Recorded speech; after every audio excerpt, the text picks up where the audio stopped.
What is up, everybody? Welcome here to Series E Apex Legends. My name is Ye, so I'm your host for tonight as we get prepared for the end of the season here in Season 5 of Series E Apex Legends. Welcome into the show. I am so excited to get right back into the action here tonight as we're really kind of putting the finishing touches on another incredible season here. Before we do that, let's get this out of the way for the folks that may be new. Let's break down what Series E is all about. Now, Series E is a professional esports open circuit that absolutely anyone can join across multiple different titles. We've got Halo Infinite, Guilty Gear Strive, and of course, Apex Legends. Now, the way that it works is players and teams, they come out, they play in our open qualifiers, and the best of the best make it into Series E. Now, what does that mean for them? Well, players will get to sign a contract, they'll get drafted by one of our partnered brands, they'll make a monthly salary, and get to compete weekly for points and prize money. In Apex Legends, it's every Tuesday night against other open squads, just like these teams used to be themselves. And then every single Wednesday, they'll play against some of the best pros from all across North America. So if you're interested and want to get in on the fun, head over to matcharena.com/ESA to sign up. You can also use exclamation point sign up in Twitch chat if you need that link. And if you have any further questions, esportsarena.com has you covered. Now, let's get ready here for tonight. I want to bring up the cumulative standings here at the start because we've only got 4 days of Apex remaining in this season. That means 24 games stand between us and crowning a champion here in Series E for Season 5. Now, Team Excedrin currently sit at the top of the standings, but Team Nerf only 14 points behind them, and even Team Vizio well within reach of that first place spot, down by just 62 points. Now, of course, the race to the finish, very important up there, but the biggest race is actually further down that leaderboard. It's Intel, Tyson, and Mike and Ike. Intel currently hold 4th place, which means they are safe from relegation, but Tyson and Mike and Ike do have an opportunity, though they are running out of time. That gap, it is what, 45, 55, 63 for Team Tyson, 78 for Mike and Ike to try and jump into the top 4, because remember, top 4 are safe from relegation, but if you finish 5th, 6th, 7th, you have to re-qualify. You have to play through those open qualifiers once again to get back into Series E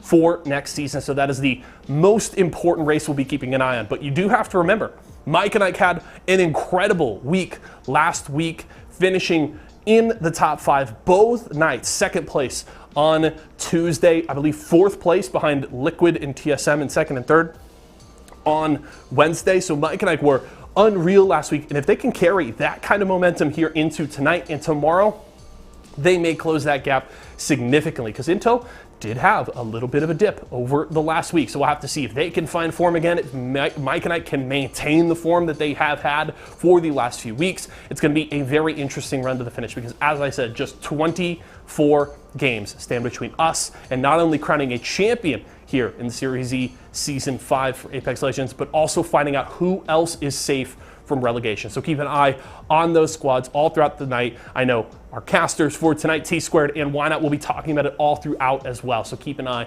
on those squads. Let's not waste any time, though. We've got 6 games ahead of us here, an incredible range of talent all competing here in these 6 games. Let's get right into the fun here with another night of Series E Apex Legends. Series E Apex Legends. All of World's Edge explodes into chaos, and G2 round the corner, taking what is rightfully theirs. War with our Ashe player, Musa involved, and it's going to quickly switch to the Peacekeeper, putting down damage quick as that Fury starts it off with the devotion and does so much work. May have single-handedly clutched it for Vizio, and with the last shotgun shot, does it? Let's get the games underway, man. I'm ready to go.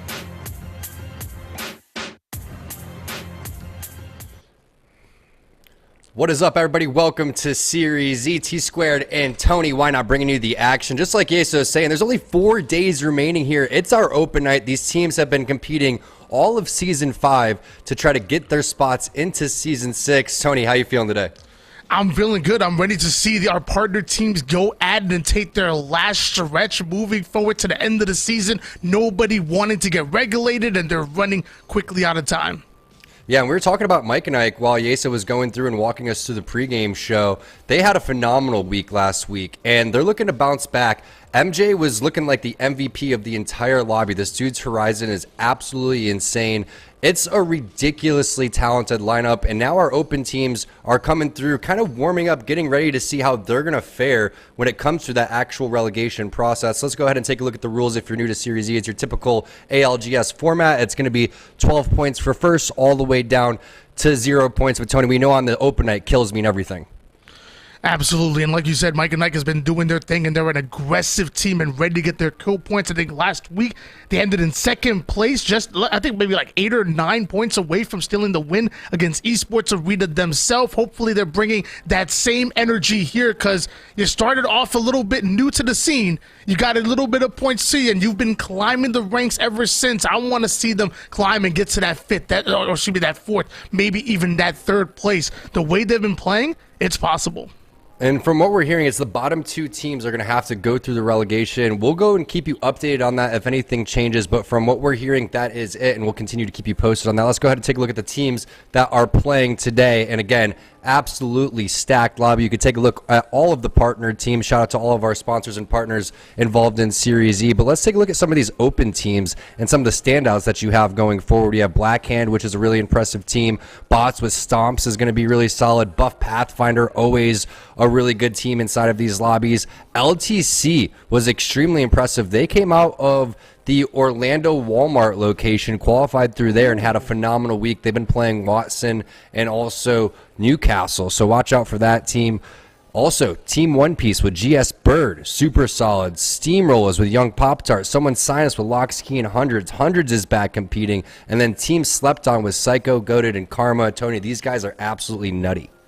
Yeah, I want to keep my eyes out really on Blackhand number 1. You have Diff Q that's IGLing for the squad. Obviously knows what he's doing, and we have high expectations when it comes to Blackhand. But the same for a Team One Piece is real. I watch Jesus Bird all the time as far as his stream. He's an absolute nuisance. I got the chance to catch Sleepy Panda in a different tournament who absolutely runs through lobbies, so watch out for them in addition to obviously our partnered squads. Yeah, Bird on the controller, absolutely nutty with it. So many talented players in here. But then again, LTC is a team that I want to go and talk about and highlight, because not only were they able to play the end zone, they were picking up a lot of kills along the way, and they were just so impressive the way that they were able to go through the kind of checklist of where to set up in terms of predicting where the zone is going to be. They were on top of that. The individual skill was phenomenal, but that's what the open nights are all about, going out and making a name for yourself. Really excited again to watch how these teams play, but they're looking out to try to relegate some of these teams. When you have a feeling that you see these teams kind of popping up over and over again on our open night, yeah, they're here for the practice, yeah, they're here for the cash, but some of them are looking to take those spots, just like how Razor and Mike and I are sitting at the bottom. You got to watch out if you're those two teams. You definitely do. When come next season, there's going to be a qualifier. You might have teams like LTC, who, like you said, are playing well beyond their years, and plenty of others that are gunning for your spot. I mean, if you tell me, back in the day when I was competing, which, by the way, was at a super high level, I was one of the best of the best. I think Trey Rippon was actually scouting me at one point. But if you told me that I could earn myself a little bit of a salary, get to sign my contract, get guaranteed a little bit of money in my pocket to compete against some of the best and just get better, get that valuable film to review, your spot is not safe. There's going to be plenty of hungry amateurs that are looking to take it. And also, Tony, peep the shirt. I got the bright orange for you. Free T2. We're out here today. It's good to be casting with you, my guy. We're going to get these games underway very shortly. And we're going to be doing 3 Storm Point, 3 World's Edge, typically just how we do. I don't know if that's going to be the correct order. Usually we go from World's Edge to Storm Point. But that's always something to keep in mind. And if you're not able to play on one map, well, maybe you have the other map in your back pocket. Also, there's been rumors over the next couple of splits, another map being released too, so I'm curious to see what happens with that. But right now, in terms of the Legend meta, Seer is still very, very popular, very strong. Horizon, Valkyrie is a very high pick rate. There's a couple other tournaments that have been going on, and the stats that have came out is there's around a 98 percentile for Valkyrie being picked, and rightfully so. The rotations that come through, even though the kit was nerfed a little bit over time, she's still a very strong Legend. Tony, any Legends that you're looking forward to seeing maybe that could be unorthodox or something that's a staple that you like playing? To be honest, I'm actually really excited where we are in the meta right now, because obviously Seer's a nuisance, and I'm not a huge fan of him. I'm really not too much a fan of Valkyrie either. I think Valkyrie just buys you that skyward dive. You put yourself in a terrible situation. You're supposed to be punished in any battle royale, and that includes Apex, and Valkyrie can be a get-out-of-jail-free card. But as far as where we are in the meta, it's wide open. If you want to run your Watson Newcastles, go ahead. If you want to slow the game down and run yourself a little bit of crypto, 100%. You want to be like me because you know that Loba is the most undervalued legend in Apex history and everyone should be rocking one, go ahead and do that. Yeah, you know, that's why I play Valkyrie, is because if anyone needs that get-out-of-jail-free card, Tony, it's going to be me. So, yeah, I like Valkyrie. I think she's really strong, but I agree with what you're saying. It's definitely frustrating when, you know, Zone 3 or Zone 4 comes around. You've been in this great position. You're trying to gatekeep these teams. Next thing you know, boom, they fly over your head. They get in front of you, and they're gatekeeping you. But one of the things that's kind of refreshing is even though Seer's, you know, in and very popular, you still have a couple other legends that are still viable, right? You could still play Bloodhound and it could be viable, but Seer, what he's offering, just so valuable in certain things, right? The kit with stopping the reses, you can see how much, you know, healing everybody has in terms of what their health is at. You can see so much, but it's surprising to see Vantage not really be as popular. But Newcastle is definitely something that I think that these players are continuing to learn as we take a look at that accumulative leaderboard. We touched base on Razor and Mike and Ike. We know what's going on with the relegation. We talked about that. If you're just joining us, the bottom two teams are going to go through that relegation. But let's talk about the top of that leaderboard. Let's talk about Excedrin, Nerf, and Vizio. Excedrin, they're barely holding on. Team Nerf is catching up to them. I think Team Nerf has been exciting to watch. Every time I watch them, the consistency is there. And like you kind of spoke about LTC, you know, they played the game the right way. And it's always exciting watching Nerf when you have Team Excedrin, who also come in with that same level of consistency. Their World's Edge game is great, but their Storm Point game is actually really above their years and really going to be dangerous going into some of even these pro nights, because Team Excedrin really have an advanced understanding on how to play Storm Point. And I believe in game number 1, Vizio are going to be running as a duo, so watch out for that. Intel might be down by 30 some odd points, but you're talking about game 1 as a duo. If they don't get the points necessary, Vizio end up having a pop-off game. Maybe by the end of today, they're able to usurp them a bit. Yeah, Vizio is going to be running as a duo, and then we were waiting for one last player to get in the lobby. Sorry for the delay, y'all. We are on World's Edge, game number 1 here on our open night. 4 days remaining, and we'll find out who's going to be going through that relegation, who's going to walk away with the crown, and who's going to be preparing for the ALGS. Right around the corner, we had ALGS Year 3 just get announced over the last week or so. Excited to see how that one kicks off. We know TwitchCon's going to be having an event as well. It's weird they didn't stagger the events. TwitchCon's going to have an Apex event, and then their actual event kicks off for the Challenger Series and qualifying on October 8th. So that's definitely an interesting way of doing things, but you got to kind of pick and choose your battles. Do you want to go and have a blast there at TwitchCon and win some cash, or do you want to try to make it into the ALGS?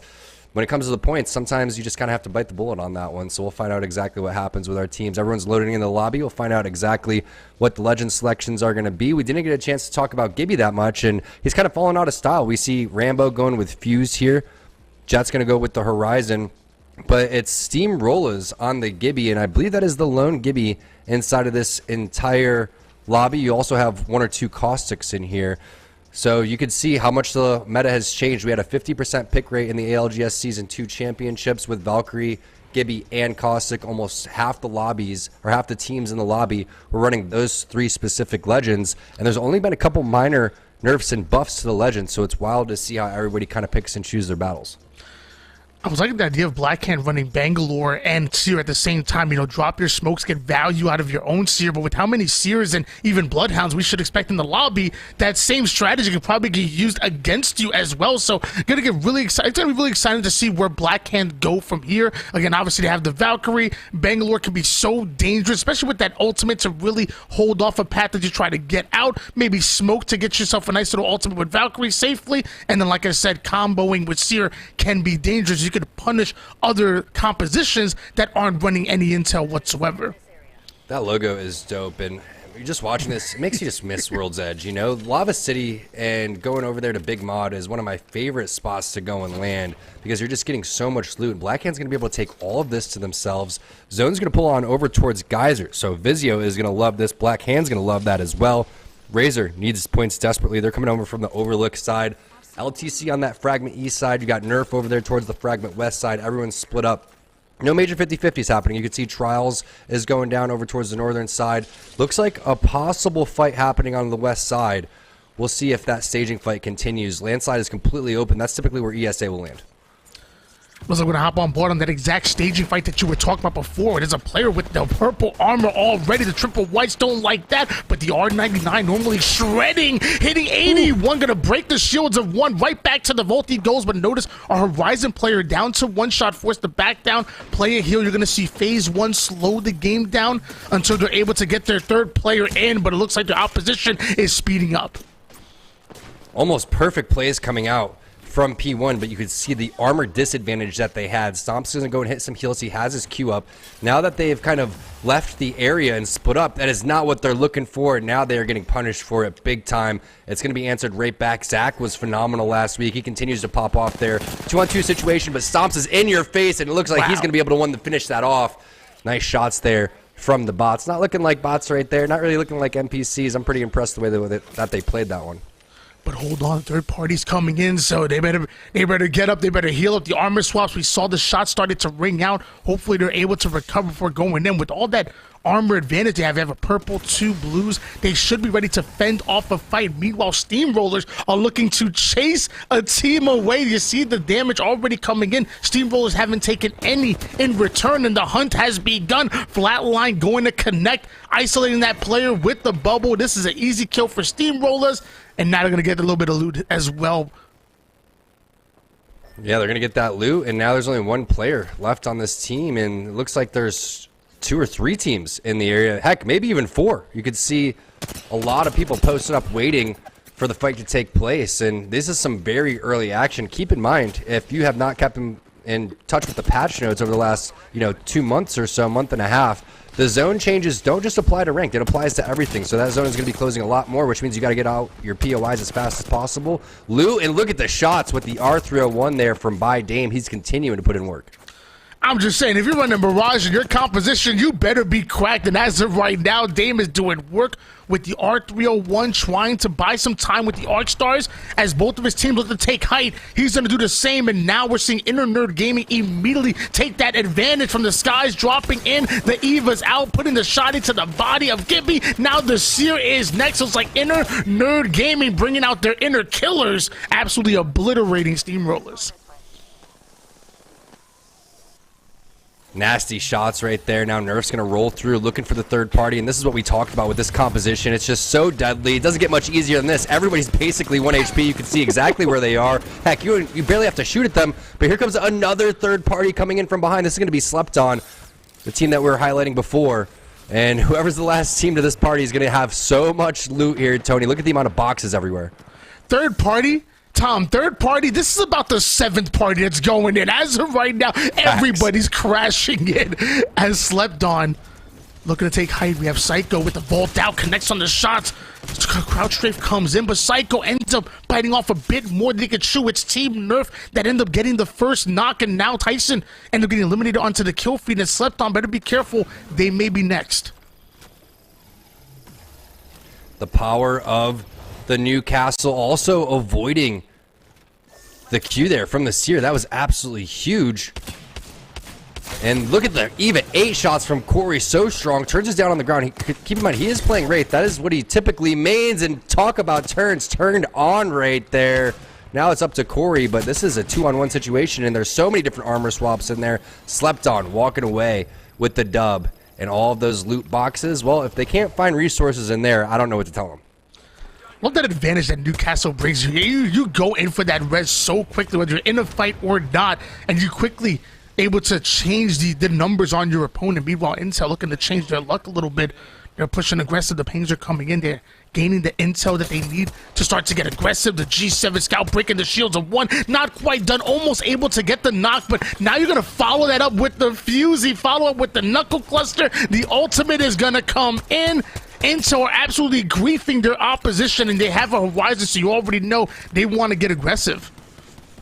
Yeah, I love watching Fuse players come in and try to infiltrate into buildings. It's just so strong, but you have a lot of different options with this type of composition because you're looking to fight, and you're looking to fight as much as possible. Typically, you put Rambo on maybe like a Valkyrie or something like that. That's been the popular trio that we've seen. But Fuse, you know who's made that popular? Series E's own Zeratricky. Zeratricky came through and just dominated with that Fuse, and everyone kind of followed suit there because it was a very underutilized legend overall as you see the push going on over towards the Geyser side. Keep in mind, this zone is pulling over here, so that choke is going to see a lot of action. Being stuck in the middle of the choke is not ideal, so you got to either push in Geyser or you stay up there looking for kills. Yeah, I guess the question becomes, why not, combine a Fuse with a Horizon? You drop that Horizon ult to suck in an enemy team and throwing off their rhythm and raining down grenades with Fusey. That's the play sometimes. Now, I will say, keep in mind that you bring Fuse into your composition, you're sacrificing something, whether it's going to be intel, not having a Seer, like you mentioned before, not having a Valkyrie for that rotation and that amazing fighting that Valkyrie brings to you because there's so much value that comes in. Keep in mind, you bring in Fuse, there's a sacrifice somewhere in your composition. Buff Pathfinder, one of our open teams that we were highlighting, one of our consistent teams here in Series E. Bursty is going to go through and check that loot box. Flatline PK, still the flatline, even though it's not as popular as it was in the previous split in season, still puts in some serious work. One of my favorite weapons to go and use, especially with that 2x in there. They're going to be locking down one of these buildings on the southern edge of Geyser, but you could see the rest of the teams are starting to filter in here because they know there's going to be a lot of action eventually. The problem when you're staying inside of these buildings, you get peppered just like that. Fortunately, you have 5 batteries here for diff, so it's not that big of a deal. But you will start losing out on ammo, resources, etc. Meanwhile, teams on the edge typically love to go and fight throughout all this, and that's exactly what's happening with the bots. The shots are looking really good for J-Lone, and he's going to also toss down the Horizon black hole. Stomps comes in with the knock with the PK, and the shots are there for the bots, and they are looking like they are ready for their second team fight win, and it's just a matter of time before they do that. Whoever that last player was, Flux Sand, almost hit him with the 3v1 there, Tony.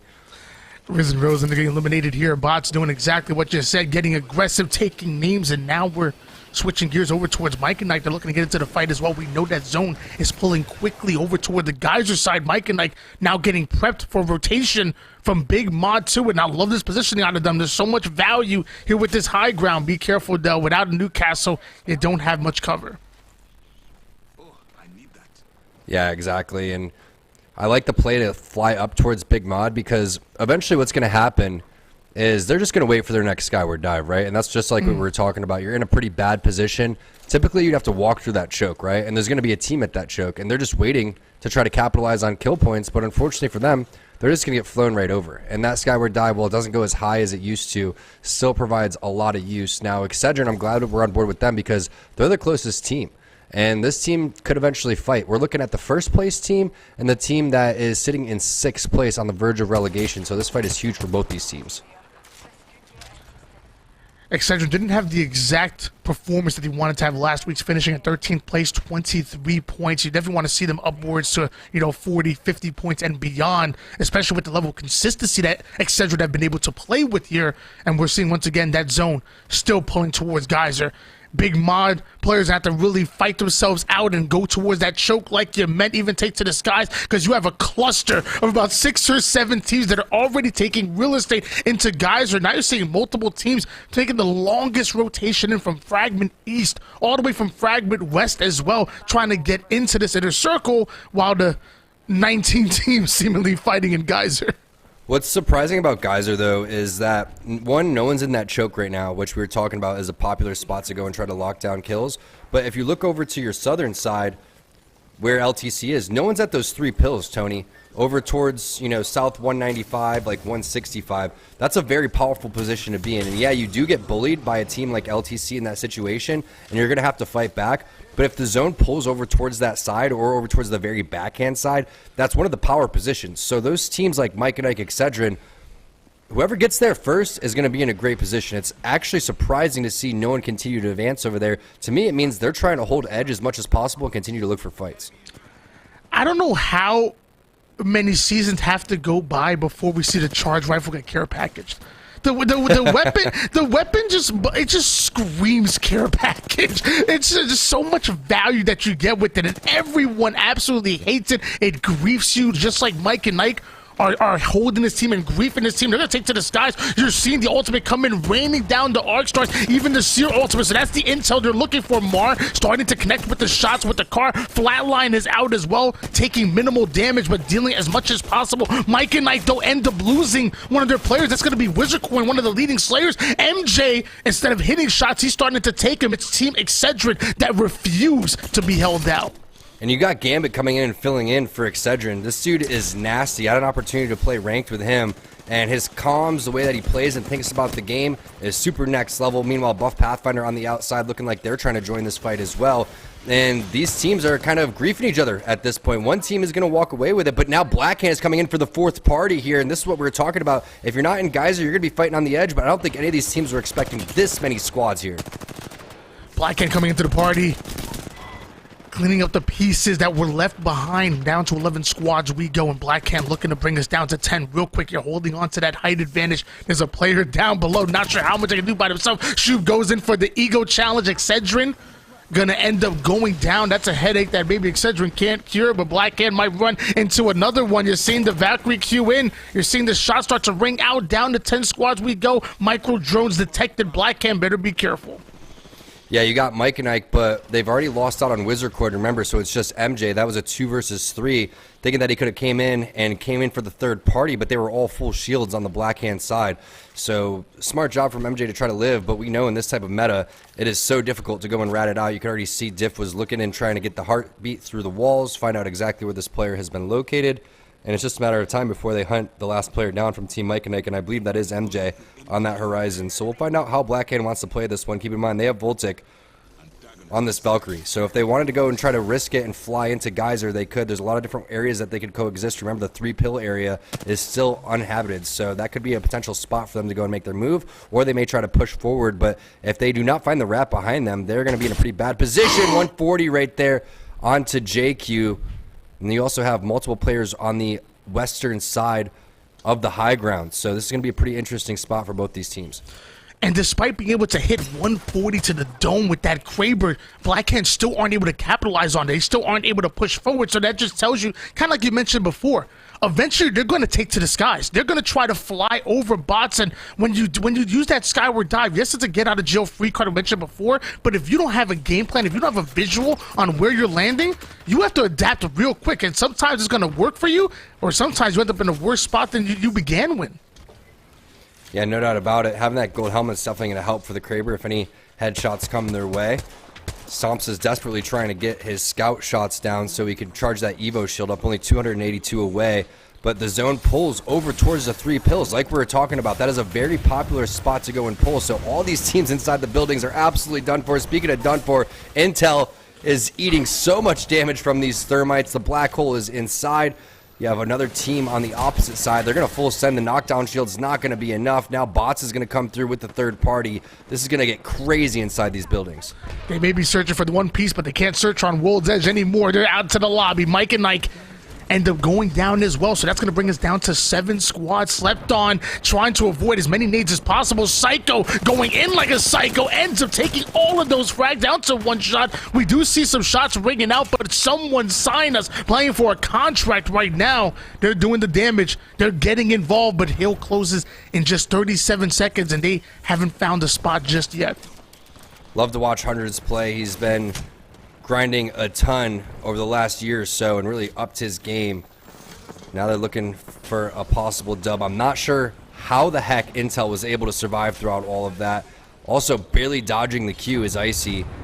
And I love watching this new Intel roster play, especially with the way that they've changed up their legend composition. Typically, we were seeing them rock the Gibby. Seemed like it was a little bit out of style. They won a couple of games with it, but right now they're getting taken down over towards the side. Now Rambo is the last player alive.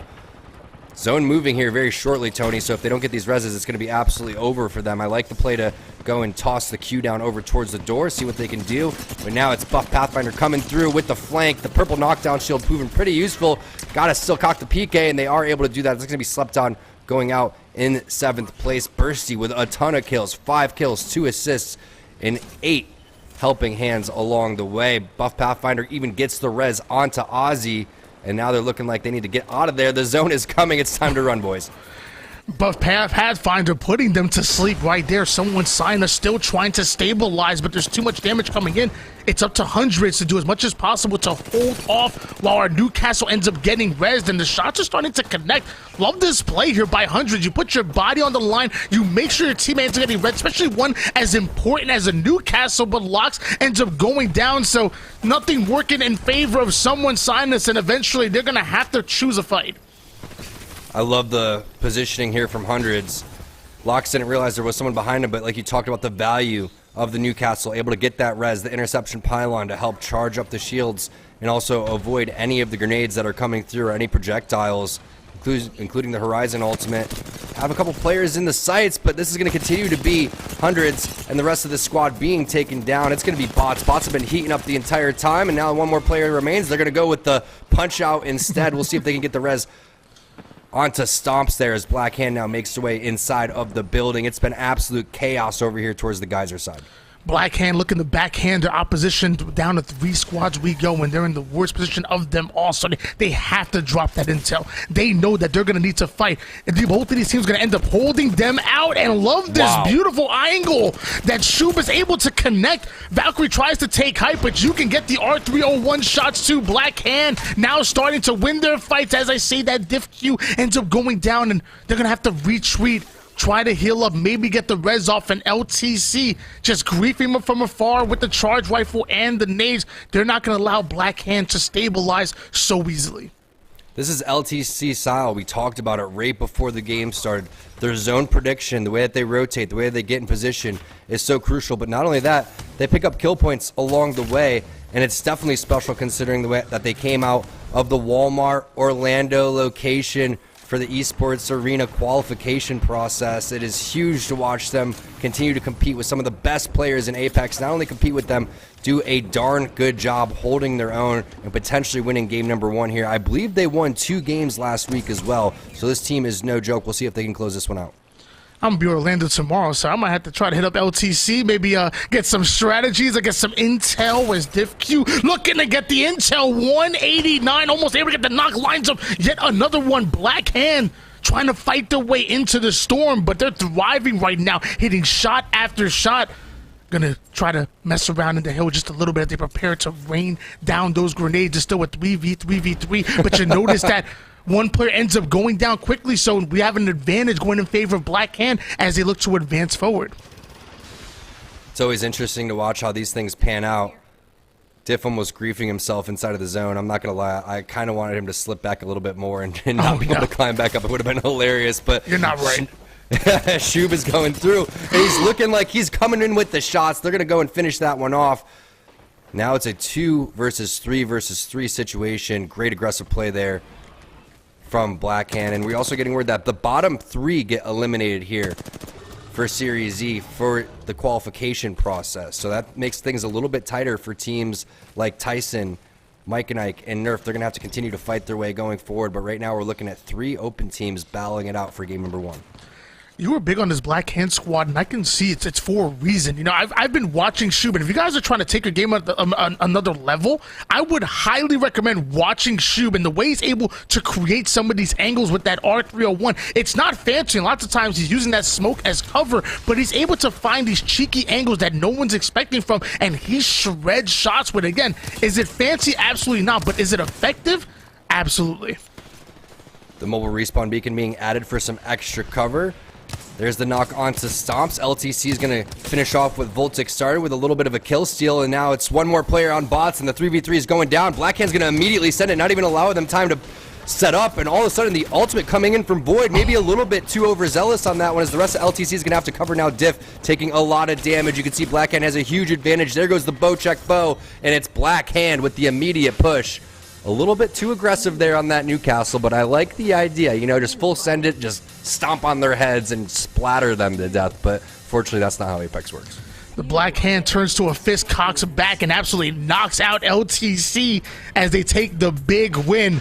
And we talk about time and time again the consistency, not only winning your gunfights, not only using that coordination to overwhelm your opponents, but knowing a game plan of where you want to go from zone to zone, from positioning to position. Even though Blackhand found himself multiple times in awkward positioning, they knew exactly what they wanted to do in order to fight out of it. And at that point, it was all about just putting their guns to work, and that's exactly what they did.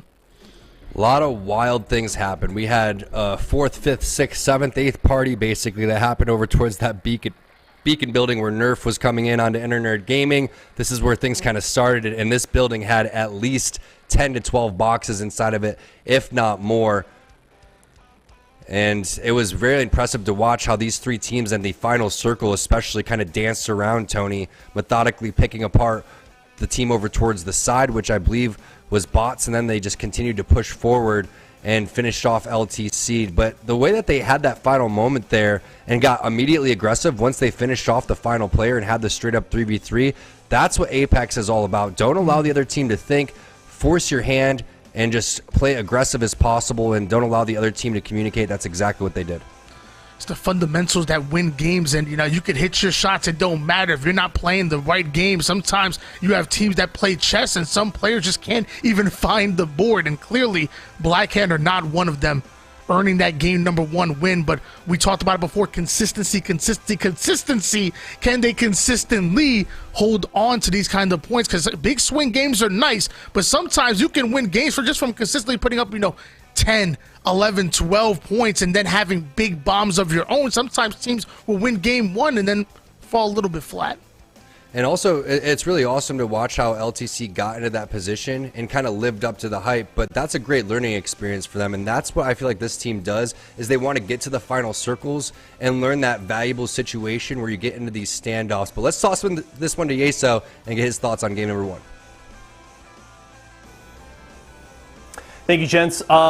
A lot that I want to talk about here, so I'm going to try and get into it really fast. One, I am incredibly excited that Blackhand is playing today. This is one of the teams that I have my eyes on the most going into ALGS Year 3. I want to see them qualify for Pro League because I think they can do great things there. The last time that I saw Blackhand compete was at LAN in Philadelphia just about a month ago, and they were playing with a similar roster to this. The new roster, they just brought Diff on as their IGL. It was Shubi, Yazto, or the current roster is Shubi, Yasto, and Diff. They're playing with Voltic today, who is their coach, but Voltic played with Yasto and Shubi in Philly. And to note, this team won the first 3 games of day 1 in Philly on World's Edge in a row, and then going into day 2, the first 2 maps were World's Edge as well, and they won the first game of that. So this team won 4 games of World's Edge in a row the last time that I saw them, and that's a big reason why I want to see this team compete with the best in North America, because I really think they can make some good things happen. And the fact that they have Voltic as a coach, who I'm not sure how that will work out. Who knows how that will pan out in terms of him in the coach role. But the fact that they have him as a sub, who fits in incredibly well with this roster, you see it in this game, we've seen it before, is such a boon for this team. And they looked really damn good in that game. Everybody over 1,500 damage. They pick up 11 kills for themselves and the win, and they just look so good on World's Edge. Now, it's not quite the same story on Stormpoint. We'll have to see if that has changed since the last time that I saw them, but at the very least, Blackhand, they know World's Edge like the back of their hand, and I will not be surprised when they finish in the top 3, and if not win, in the next couple of games before we switch over to Stormpoint. Let's take a look, though, at our Mobile 1 high performance moment. It was Blackhand versus LTC here in this final circle, and Blackhand, along with LTC, able to apply so much pressure here to Stomps and Co, and it now then brings it down to the final 2 squads. And as bots go down, we see Void here when the Bangalore ult comes out with an aggressive castle wall, and the problem is Void doesn't pivot to turn the castle wall to face Blackhand here. It likely doesn't work out even if he does that, but it just means that now his back is completely exposed to the entire Blackhand roster, so they're immediately able to turn around. They absolutely blow up Void, and then they immediately have the numbers advantage there. I'm still betting on Blackhand in that case because that flank is so risky. It's still likely, in my opinion, 65-35 play in favor of Black Hand here, but it goes from 65-35 to 90-10 in my opinion when you don't pivot that castle wall and they immediately get clean sight lines onto your back with that castle wall. So minor mistake. I like the creativity from, LTC here. I'm a fan of making some aggressive plays. I don't think that was the right one, but ultimately, Black Hand looking really good in that first game, and this is LTC coming back another week in a row, starting strong, second place finish. They're looking good here. I cannot wait to see what they do the rest of the day. Right now, we're going to go to a quick break. When we come back, T Squared and Why Not, we'll take a look at our Mobile One leaderboard and get you ready for game number 2.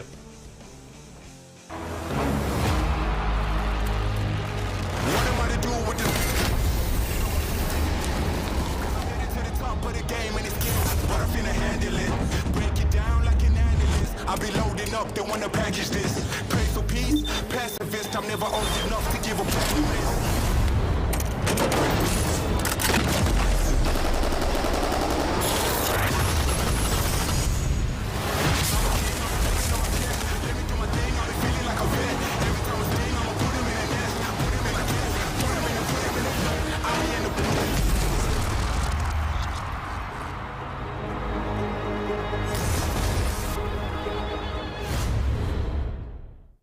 When the chicken is this crispy and this tasty, it doesn't matter what else is for dinner. Tyson crispy strips are so delicious, they'll be your favorite part of every meal. More crispy chicken, more family faves, more to love. Tyson. Welcome back, everybody, to Series E. Game 1 went in favor of Black Hand. LTC just couldn't get the new castle wall down in the right spot. Great job breaking that down from Yeso. But can we talk about those Tyson chicken strips, man? It's like every time they know that I'm hungry, they just come up as we take a look at the leaderboard. Well, Tyson kind of getting eaten up, not able to get a single point on the board in 18th place, but Black Hand putting up a big 23 lucky number. You know I'm a Jordan fan, you already know. Bot sitting right behind them at 17, and Buff Pathfinder with 13 points. I guess you don't need no buffs at all. You're looking pretty good. In fact, we need to nerf Buff Pathfinder because they're sitting in 3rd place with a striking distance of getting some money today. Yeah, and you look at what could have been for LTC Esports, that's a 6-point turn for them, right? You would be taking away 6 points from Black Hand, and they would be right around 17, and LTC would be in the lead with 19. That's how much that final fight means. You get those 3 extra kill points, you get those 3 extra placement points, and that's why it's so important for LTC to continue their play style, get into the end of the zone, and work on little things like that, because if you're going to be there, you have to have a couple of things. One was a long-range weapon, just like they had the Scout and the Charge Rifle. That's for a couple of reasons. One is to pick up kills from long range and have some sort of presence so you can push people off of your spot. And that's really key so you can continue to get over towards that end zone. But I love the way LTC is playing. I think just one minor mistake right there ended up costing the game, and we'll see how they can bounce back. But Black Hand was methodical in the way that they went about things, like you were talking about, a handful of different plays coming through from all of the players on their team. I love the way that Diff was getting in there and making a difference when he was playing on the Seer, the way that Shub was going through and utilizing the smokes, and also the R301 play like you were talking about was very, very impressive. But we were on board with them when we started game number 1, and we saw how much loot they get. They're not that far from where the zone was ending over towards Geyser. They're getting Big Mod and they're getting Lava City, so they're going to get anything that they want. The one thing I'm afraid of is that wasn't Fragment East loot kind of nerfed a little bit? Like lots of times we saw TSM, leave with triple or double white. Sometimes that's one thing that does end up just kind of stresses me out just a little bit about that POI. Either way, Phase 1 Esports getting into yet another engagement here over toward the landslide area. We're seeing our Valkyrie player with a charge rifle and nothing more. Just getting the shield shredded, going to be forced to play their life quickly. Now we're seeing Zach try to take height, but multiple members getting absolutely demolished here, chipping away at the shields and the resources of Phase 1 as the opposition looks to get aggressive. We do see the R99 out. Wow. Sadly, Zach not able to survive it. I love the angle that Sear's able to create, but eventually he goes down as well. That leaves Luck by himself, and not very lucky in that fight as bots end up 2-0 in these engagements. Got to give credit to JQ. He was putting in a lot of work with that wingman. We were wondering, what is ripping the shields? Why did they have to use the cells? It was the wingman overall. Now we're on board with Nerf. Not quite sure who decided to push over here. Is this going to be LTC? You can also see Joey Blackout's getting knocked from Team Tyson. So is Z Davis. So they're down as Boat's going to be having the L-Star. I haven't seen the L-Star come into play in a very long time. There goes the flushes coming in for them. Forsey taking a lot of damage over towards the side, but he also puts down a decent amount to boot. Now Corey's going to come through with the bait and switch. Nerf is looking really weak, but you have a feeling that these players are going to be weak as well. And FRG going down. The question is LTC interested in moving from Fragment East to West with a third party? Nerf bringing us down to 18 squads remaining here. Someone signed us looking to get into an engagement as well. We talked about how fast some of these lobbies are starting to play here, and we're already seeing another engagement. Just a solo rat that we're seeing in front of us as Key taking their time, angling out. But of course, it's Pathfinder that gets out of that situation masterfully. So now we're going to find out if someone signed us are going to commit to it. It's Tyson who end up sacrificing their life right there. Someone signed that's going to bring us down to just 17. I really hope that Tyson's like in a good spot mentally, because we're realizing that there's 3 teams getting relegated and they have 4 days left. That is not a great start right there. You had one player that, went down. It was Joey Blackout and Z Davis. Then they have one player that's the Pathfinder. At that point, oh my gosh, that nade from Locks, the damage, 313 almost instantly coming in from him. Someone signed is going to continue to push this one, but you saw the armor situation. If they have batteries, they're basically going to reset, so you have to be careful the way that you infiltrate this one, especially because you're not playing that Seer Horizon. But with that type of damage, if you were playing Seer or Horizon, that's the power of that team composition. One door is going to get blocked there from Psycho. They're playing a little bit safe over here. L-Star and Alternator, not the ideal situation, but now they're looking like they want to get and push forward. There goes the ultimate from Seer. Psycho laying down some shots over towards the door, and this could end up getting third party, Tony. We saw something happen similar in game number 1 where there was 4, 5, 6 teams. Love the thought process from Slept-On. You know you're in a terrible position, so what do? You just sacrifice that exit point to create only one tunnel in for Slept-On. So they don't have to focus on this doorway and those windows, and they should be able to fight it out. Meanwhile, Intel getting into another battle, clear way across the map. Intel breaking down the doors as steamrollers, and they're getting broken down as well when someone signed them is still trying to find some kind of angle. They want to get that early entry damage before they commit to this. They have a new castle of their own. They might use it to lock them in. What happened? They like switched spots all of a sudden. Is now they're going to start pushing forward here, and they're going to come out of that door like you were talking about. One angle was kind of taken away. That leaves this door completely open. Is now it's going to be Key in hundreds going up against the final player over here, and it's going to be Compreem with just a sliver of HP. He's going to live through it, but he has to hit the syringe in time. Can he get this one off? Tick, tick, tick. He should get it off, and he does. One more syringe before he goes for the res over here. He should be going on to Psycho first, and they also have all of the armor swaps and meds in the world, but we know the rotation is going to be tough. You can see the crafter is going to be in the middle. They should be okay for now. Slept-On went through that whole engage right there, and the most exciting thing that happened on screen was him hitting the nail biter with that syringe to save his life. Slept-On almost getting taken out, but you're seeing the med kits drop. You're seeing everyone on Slept-On being able to regain. Round 1 hill closing in, but in moments, Slept-On should be on their rotation.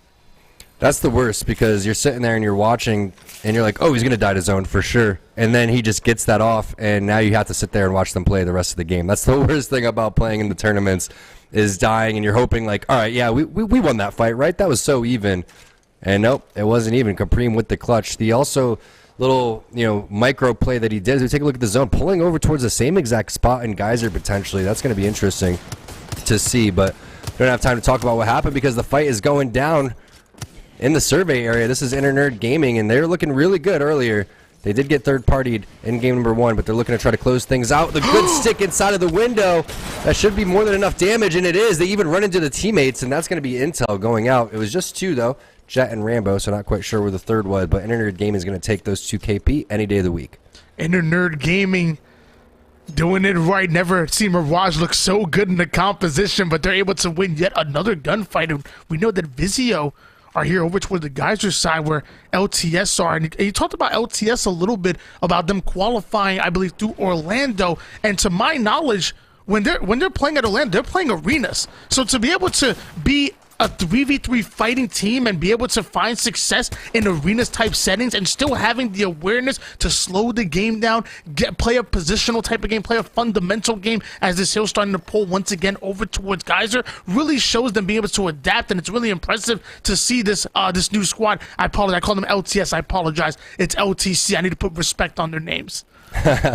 LTC getting in towards the 3-pill area, which we saw was a vacant area in game number 1. They're going to take that, and with Watson proves so useful. You took a look at the cells on the bottom right-hand side. They had 4 batteries and 6 cells onto Void. So they're going to be A-okay, especially with that interception pylon healing up their shields if they were to get weak. But also, keep in mind, Tony, the weapons that they had, having the Scout with the blue mag and the 2-4X with the PK, you're going to be getting in that mid to long range, plus you got the close range with the PK if you absolutely need it. This was the hot spot in the previous game. Now bots coming through with their second place performance, trying to lay down some damage. Great spray there from JQ. Also the missile swarm looking like it should land, but it doesn't. Great job by the enemy player avoiding that one. But both seer ultimates are down, so you're going to have a lot of information coming in on both sides. And Risen Rose loses one. That's plugged cube. And now it's a 2 versus 3 situation. JQ has been looking so strong with that Volt. One goes down for Risen Rose, but had them play a bit of a 2v3. Looks like they get a knock of their own, so at least a 2v2 and shredding with the cards connecting. Body after body starting to drop. Risen Rose were looking down, but now they're rising like a phoenix, coming in quick flux, hitting the G7 scout shots to absolutely obliterate bots and send them to the lobby. Risen Rose bring us down to 39 players on the map.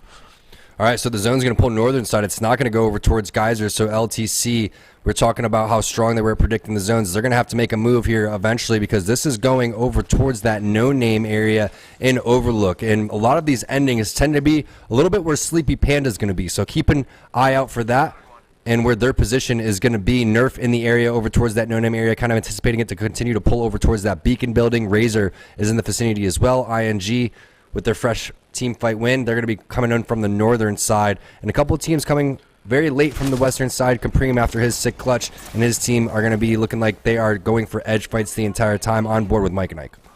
I'm just trying to find out how many gifted did LTC drop in order to get Geyser zones kind of twice in a row. Like, what's going on here? I'm seeing a bit of collusion as Mike and Ike trying to dodge some of the Sky needs that are coming in. Mike and I forced to back down, but eventually they might have to fight this team or rotate out, which is like that's going to be what they elect to do. 21 seconds. We'll see round 2 Hill start to close in and some visual cues on the screen here as Mike and I look to push forward and catch a bit of a different angle. And they're going to need points. Keep in mind, they are on the bottom of the leaderboard, or the bottom half of the leaderboard at least, trying to fight their way over towards the top half. Internerd Gaming. It's going to be Addy playing on that Mirage, and I've had an opportunity to run some games with this guy, and he was playing on Mirage, and I was like, are you serious? Next thing I know, we were winning almost every single game. The dude's an absolute beast. It's also a little bit of a, I would say, hidden strategy going up against the Seers, because you get an opportunity to see all these different footsteps running around when Horizon's in the ultimate. You don't necessarily know exactly which one it is, especially when you're going up against a talented player. And he has so many different kills, but hello! Thought that zipline was free. Well, it's not. They are going to put down some serious damage onto the enemy Valkyrie. Dame potentially going to drop with that one, maybe Miles, but you have to stay up top a majority of the time. Unfortunately, none of his teammates were there, and you could just see just a sliver of HP for Fluxan there, Tony. Internerd Gaming ratting it out just a bit, waiting for Risen Rose to take that zip. I don't know if we're playing Apex or Call of Duty with the way he was camping it out, but it was effective. And Risen Rose now going to be forced to catch a bit of a different angle. You obviously have to worry about that team above you on the zip line while you're still looking for an avenue. And eventually, Internerd Gaming, they know where they're rotating from. They might be able to lock them out. They think they might be coming from the zip line side, but they're actually taking a bit of a longer rotation here is Risen Rose. Yeah, you have to be kind of shaking in your boots right there as we have another knock. Boat gets a knock onto turns. This is the team that took down Tyson earlier. Now they're looking for blood on another partner team, trying to play spoiler over here. And turns gets flushed out as well. Corey takes a decent amount of damage. Buff Pathfinder looks like they're in the vicinity. There's going to be multiple teams closing in on this. And this is very interesting because a lot of teams are coexisting over here. This is where the zone's going to pull. So you wouldn't really expect a big fight. And did you see that frag grenade completely sending Boat across the map as he was also using his jetpack? Taco Bell Bandits, they are eliminated. It's going to be MJ, Mar, and Wizard Coin from Team Mike and Ike picking up those kills. But look at Slepton. They are continuing to put in some serious work over here. Boat has been phenomenal. Buff Pathfinder sitting over towards a well positioned, but they're still getting pressured here. So you're ready for that Horizon ultimate to drop. That's just sucking the defenses of your opponent. You got to get value out of this, though. You got to start raining down those grenades, and that's exactly what they do. A knock is coming in, and so is Bursty, and with the quickness nerf, end up getting eliminated down to 11 squads, but be careful. Another third party's coming in. Pathfinder were able to deal with that fight quick. Now can they deal with the next one, which might come? This building's pretty easy to push inside. Multiple buildings are being pushed in over towards the no-name side. Risen Rose looking like they want to get aggressive over onto Team Razor. A lot of damage coming in from both the teams. You can see the Newcastle wall is going down. Trev Stacks actually has his gold knockdown shield. That's going to be very useful, especially when you combine that with the gold armor. Fluxan goes down next. Now Razor going to get back in because they understand there's a lot of teams in the area. They shouldn't even have to drop down to finish these kills, but it's smart to just go in full heal before you go and do anything. That's what they're going to go and do. The Thermite's going to come down. Perfect execution. Risen Rose going out in 11th place. Team Razor with the points that they desperately needed. Great position and great push outside of the building as Risen was trying to get inside over there, but they say no, back on board with Internerd Gaming, and it looks like they're just going to posture up over towards the top of the yellow tankers, which I like that position. Meanwhile, Cruisin' and the rest of the Excedrin team, they're going to push up. The Newcastle wall is going down. Capri taking a ton of damage from Cruisin', and now the push is on.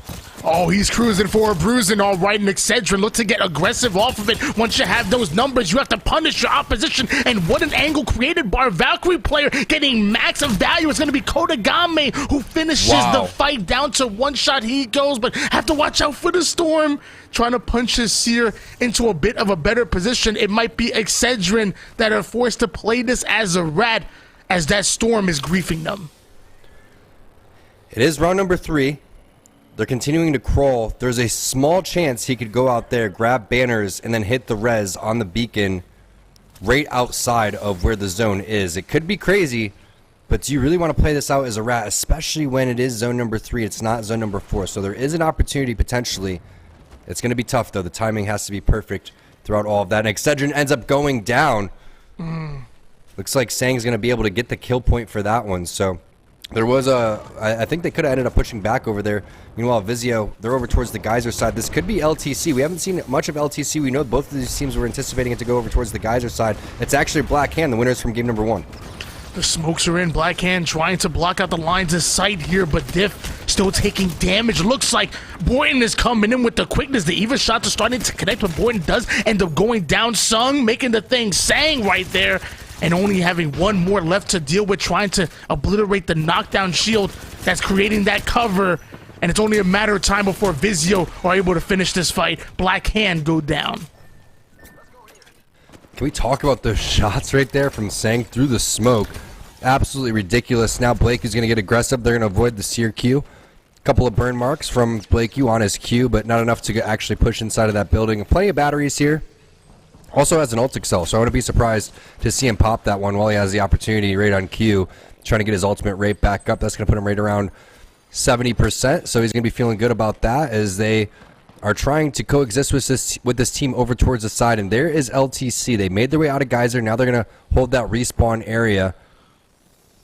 And we got a great overhead look of where the rest of these teams are going to be. LTC is the furthest away from the zone, so they will have to skyward dive here soon, but it's not going to come up in time. You can see 15 seconds, Tony, for the zone to move, but 25% for the ultimate to come up. And luckily, LTC, they do have a bit of time to play with, so they're going to loot up just a bit, but hold on, not as clear as I thought it was. The shots ring out. Not Daniel, not sure who he is, but he's going to get shot up, forced to back down. Here is now LTC. We're looking comfortable. Now they might end up being punished. Another skyward dive from across the map. Internerd Gaming, very comfortable within their positioning.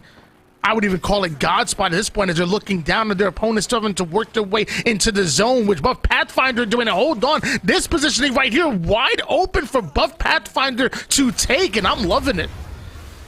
Yeah, surprising that was available. Meanwhile, the black hole is going to go down. The zone is just ripping LTC apart. There's no way they can continue to advance forward. Remember, there was 3 teams in the area. Sang is trying to hit the res, but I'm not quite sure if he realizes it's impossible with that amount of zone damage. Mykonic's going to pick up some kills along the way. ING is there as well.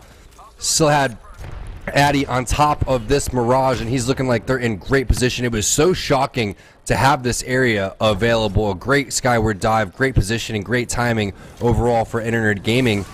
And they're one of the teams to definitely watch out for, but we still have 5 squads, some of them not full. Now Sung He takes damage. Bliss takes damage as well. Borton's the last player alive. MJ goes down. Wizard Koi goes down. The Creeping Barrage putting down some damage. The smokes are there as well for a potential res. They're going to go for the flush instead, pick up those extra kill points. Now One Piece is Real is making their way forward, and this has been the story today. It's been the open teams punishing the partner teams. Vizio now with 1 player alive, and it looks like they're going to continue to push.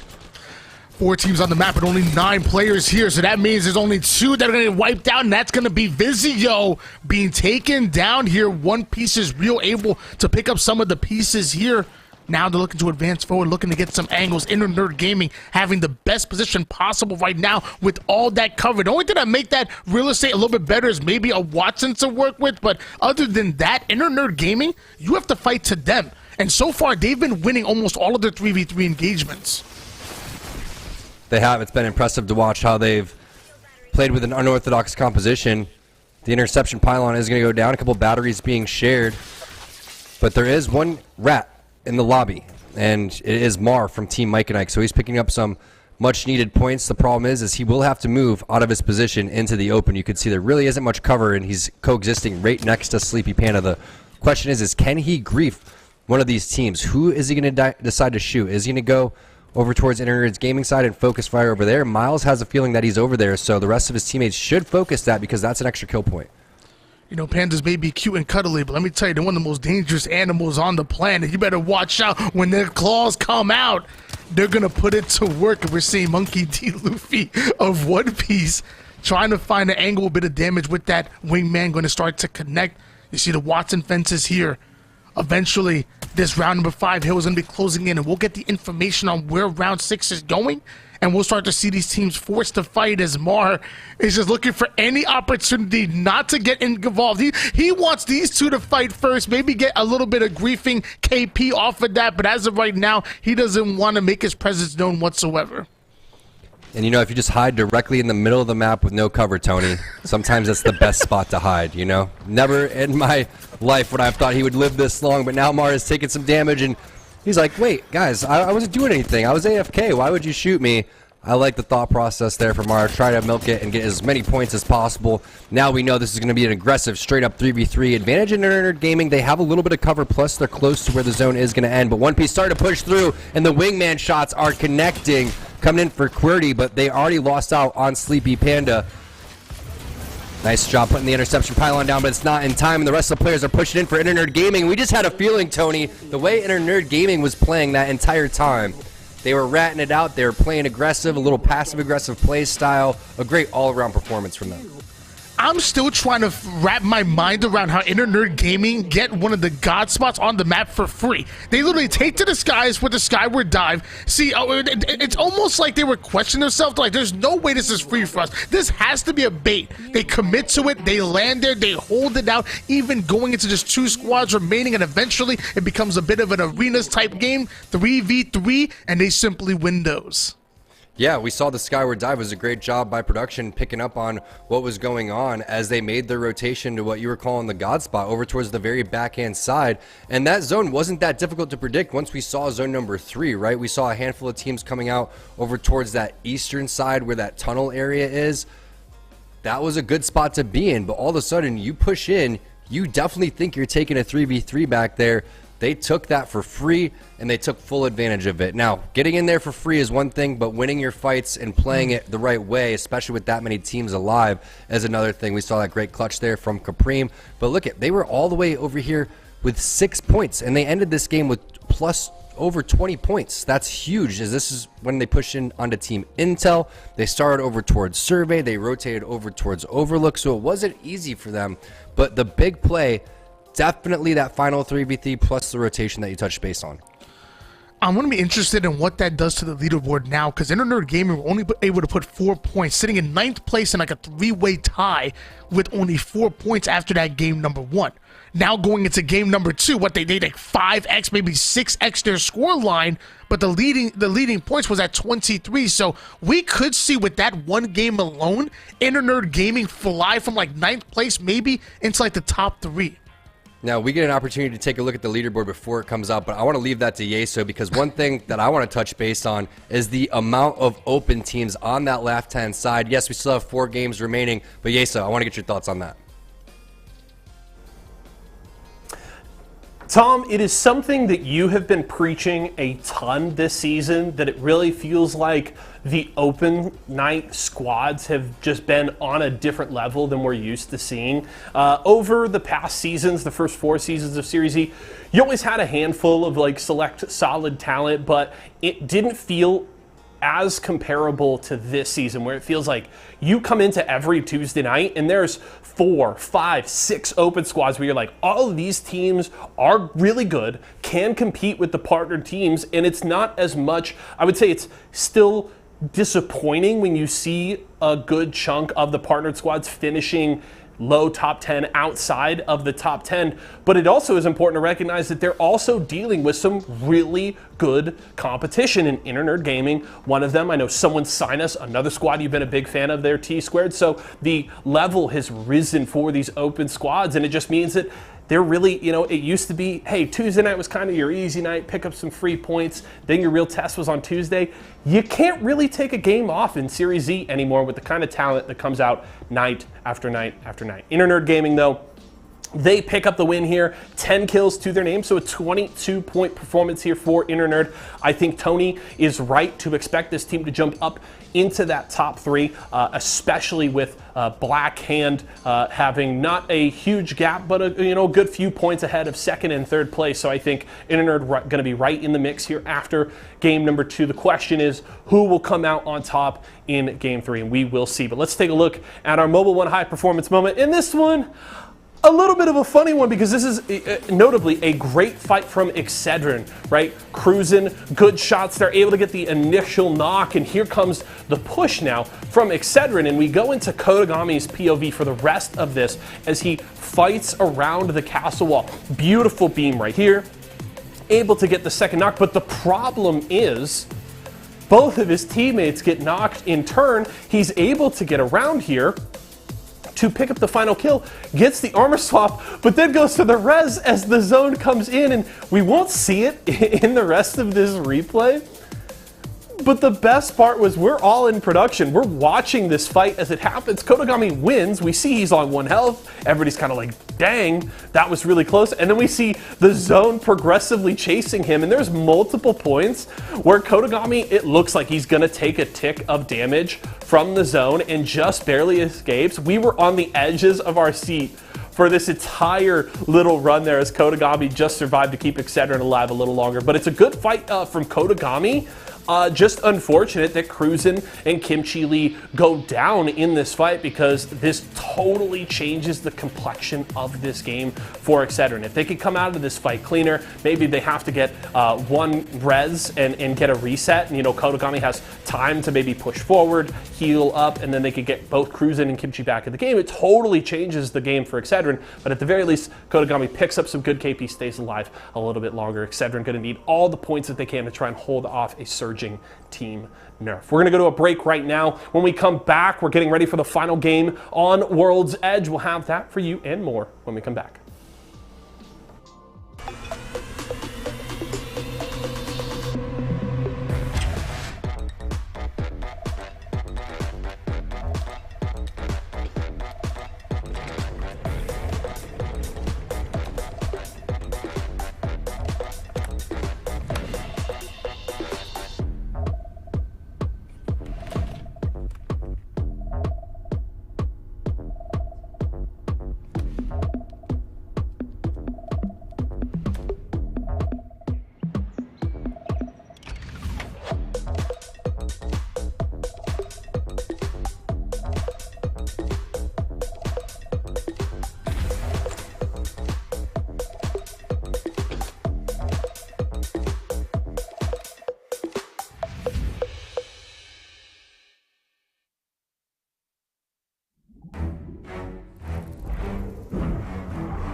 Welcome back, everybody. Welcome back, everybody, to Series E. It's open night. It's game number 3 time, and it is the open night teams night. Tony, we're looking at Black Hand, Internerd Gaming, Bots, Buff Pathfinder, LTC, One Piece. 6 teams ahead of Mike and Ike, who Mike and Ike is in 6th place overall and our accumulative leaderboard. So that is absolutely ridiculous. Yes, it was only 2 games, but we're looking at teams that aren't just, Series E competitors. These are ALGS competitors as well. And these guys are coming in to make a name for themselves. And again, it's not surprising that the talent is rising towards the tail end of the season when we're getting ready for our relegations. Yeah, I'm going to call out some of our partner teams a little bit. Mike and Mike, I'm looking at you. Razor, Vizio, even you, Excedrin. This is your house. You got to come in and defend your house, especially on open nights. I want to see some more teams over toward the left side of the leaderboard and more of them climbing and getting closer to that top 3. Don't let nobody come into your house, open up your fridge, put their feet up on your coffee table. You can't allow that.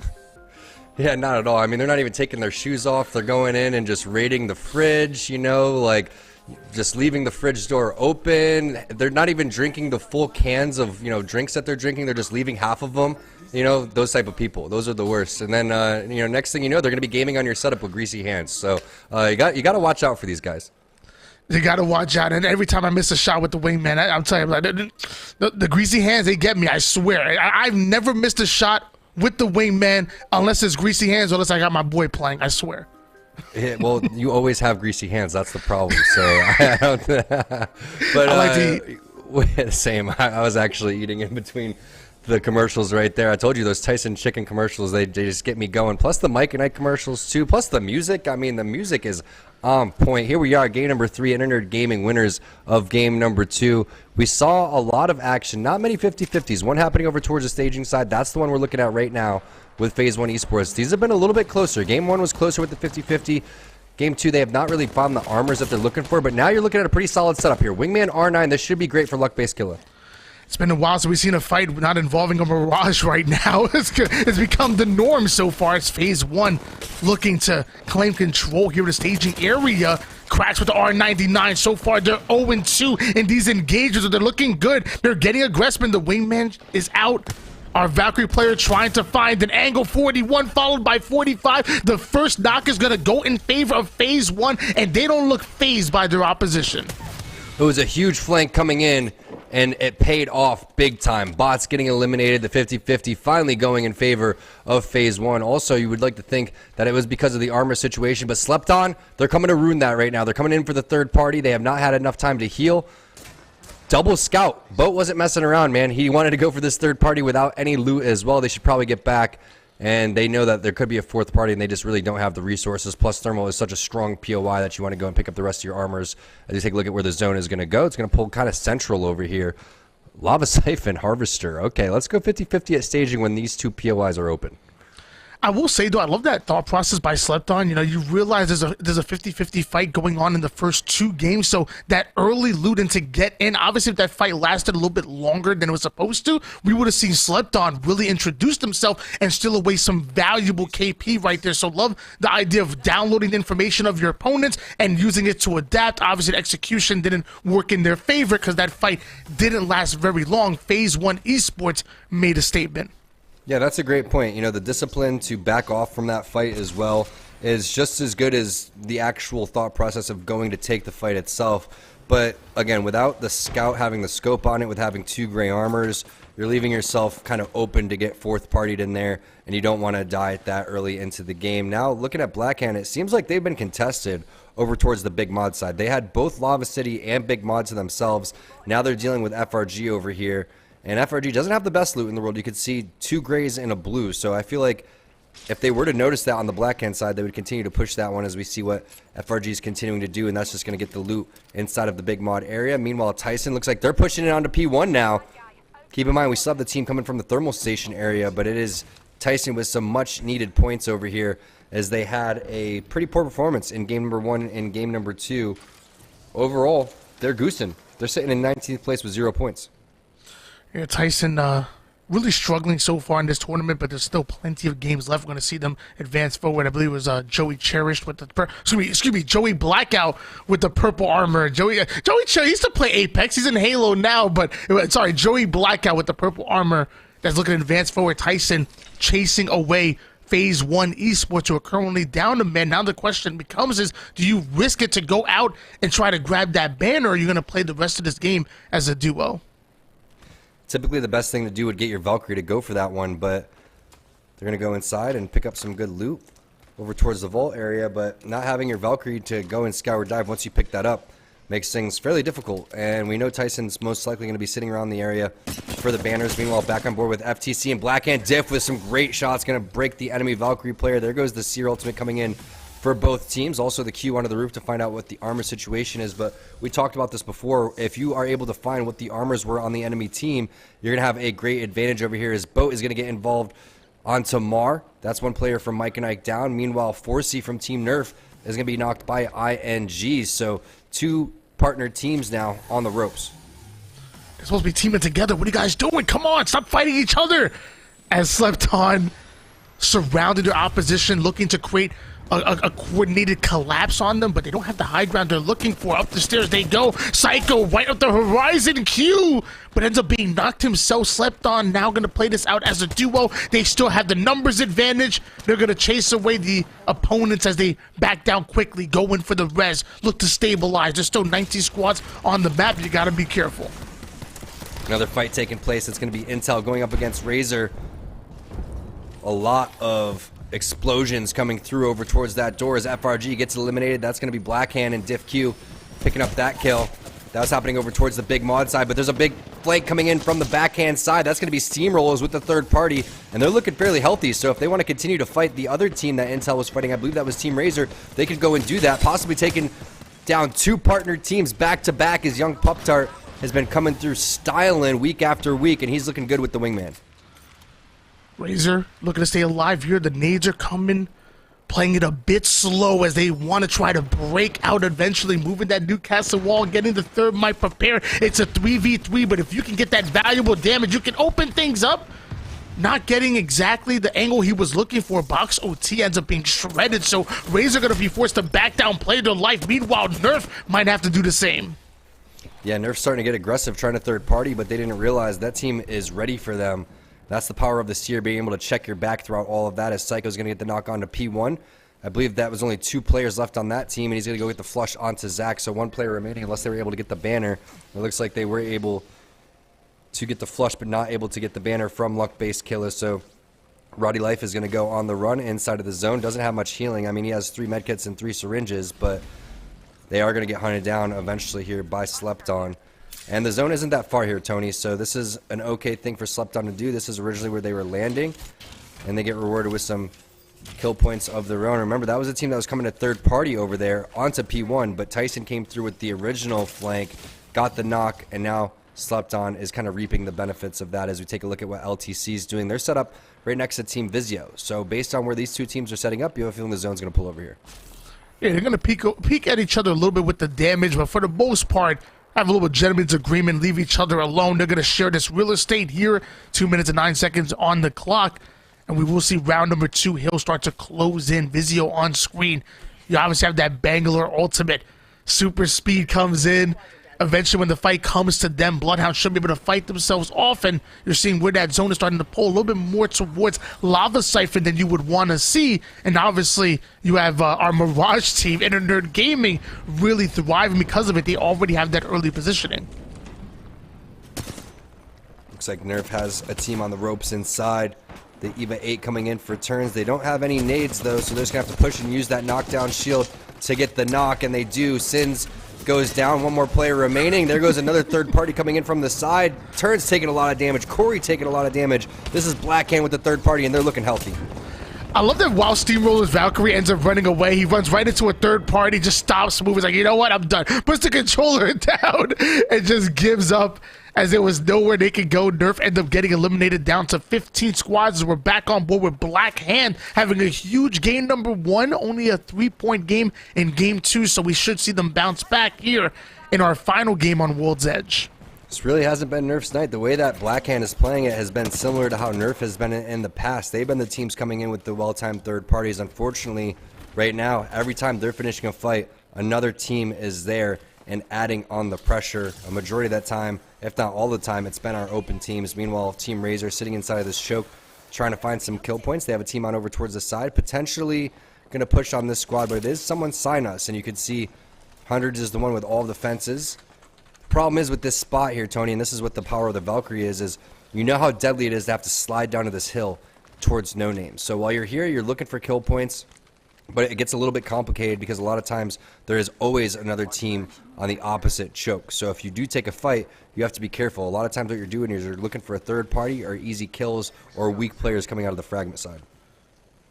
Round number 2 zone closing in. Someone sign is well aware of that team on the opposite side choke that you were talking about before, so they're keeping their eyes and reticles trained on that, making sure that when they go in for that rotation, when they peel out, they're not going to be on the surprising end of this. The Watson fences are in, and eventually someone signers will be forced to make a move. But we had about 59 seconds till round 2 zone closes. Yeah, and Hundreds has put in a lot of work on this Watson. I've watched his stream, and he's playing a ton of pubs on Watson, making sure his mechanics are down, playing a legend without an escape, so he is comfortable in situations like that. A lot of crafting going on as round 2 is going to be closing now. While the zone does close a little bit faster and the damage is a little bit higher, you're still able to sit into zone 2 and continue to get these med kits off. So it's not that big of a deal, especially when you have the crafting materials in your favor. Sentinel puts in some serious work if you're able to connect on the shots, but it's a very unforgiving weapon. You can see how long it takes to get the second shot out. This one looks like it's going to go and get charged up, which is going to give it a little bit of extra boost and damage overall. But you can see how far he is away from his teammates, and that makes things a little bit difficult because now the rest of the teammates are going to go and collapse on from Team Slept On, and they were just a little bit too separated. The ultimate did go down at the right time, but it was just great positioning from Team Slept On as round 2 is going to close. Only one more team, or one more player on this team is remaining. This is what Slept On's been doing so well throughout the day. They are picking apart teams that are split, and that's exactly what happened, unfortunately, for Daddy Dodge. Once you miss those Sentinel shots, you just don't have an advantage. And now Taco Bell Bandits having a long rotation to make it towards the zone and having to play it as a rat. It looks like Arseer wanted to take one angle, but now it's being chased away. So you have 2 different teams with their reticles trained on you, trying to go in for the wall jump. Not sure if that's going to help him much. Boat is angled him out to cut off his angle to make it through. He wants to make it into the choke, but the R301's not going to allow him. 123 shredded as Boat sinks Taco Bell Bandits. Those shots were absolutely disgusting, Tony. You can't really aim much better than that, especially when you're in the air leading your shots perfectly. Meanwhile, Sang putting in work on this Newcastle. Looks like he's going to go with the wall, but he could have went for the heal instead. Boxa T is going to take to the sky. Blake is going to push forward with the Ring of Fire as well, as he needs to get down and crouch a little bit, but he was already crouched. It's just Newcastle is that tall of a legend. Seems like he wasn't even crouched throughout all of that. Joey Blackout is going to get some knocks onto LTC for Team Tyson.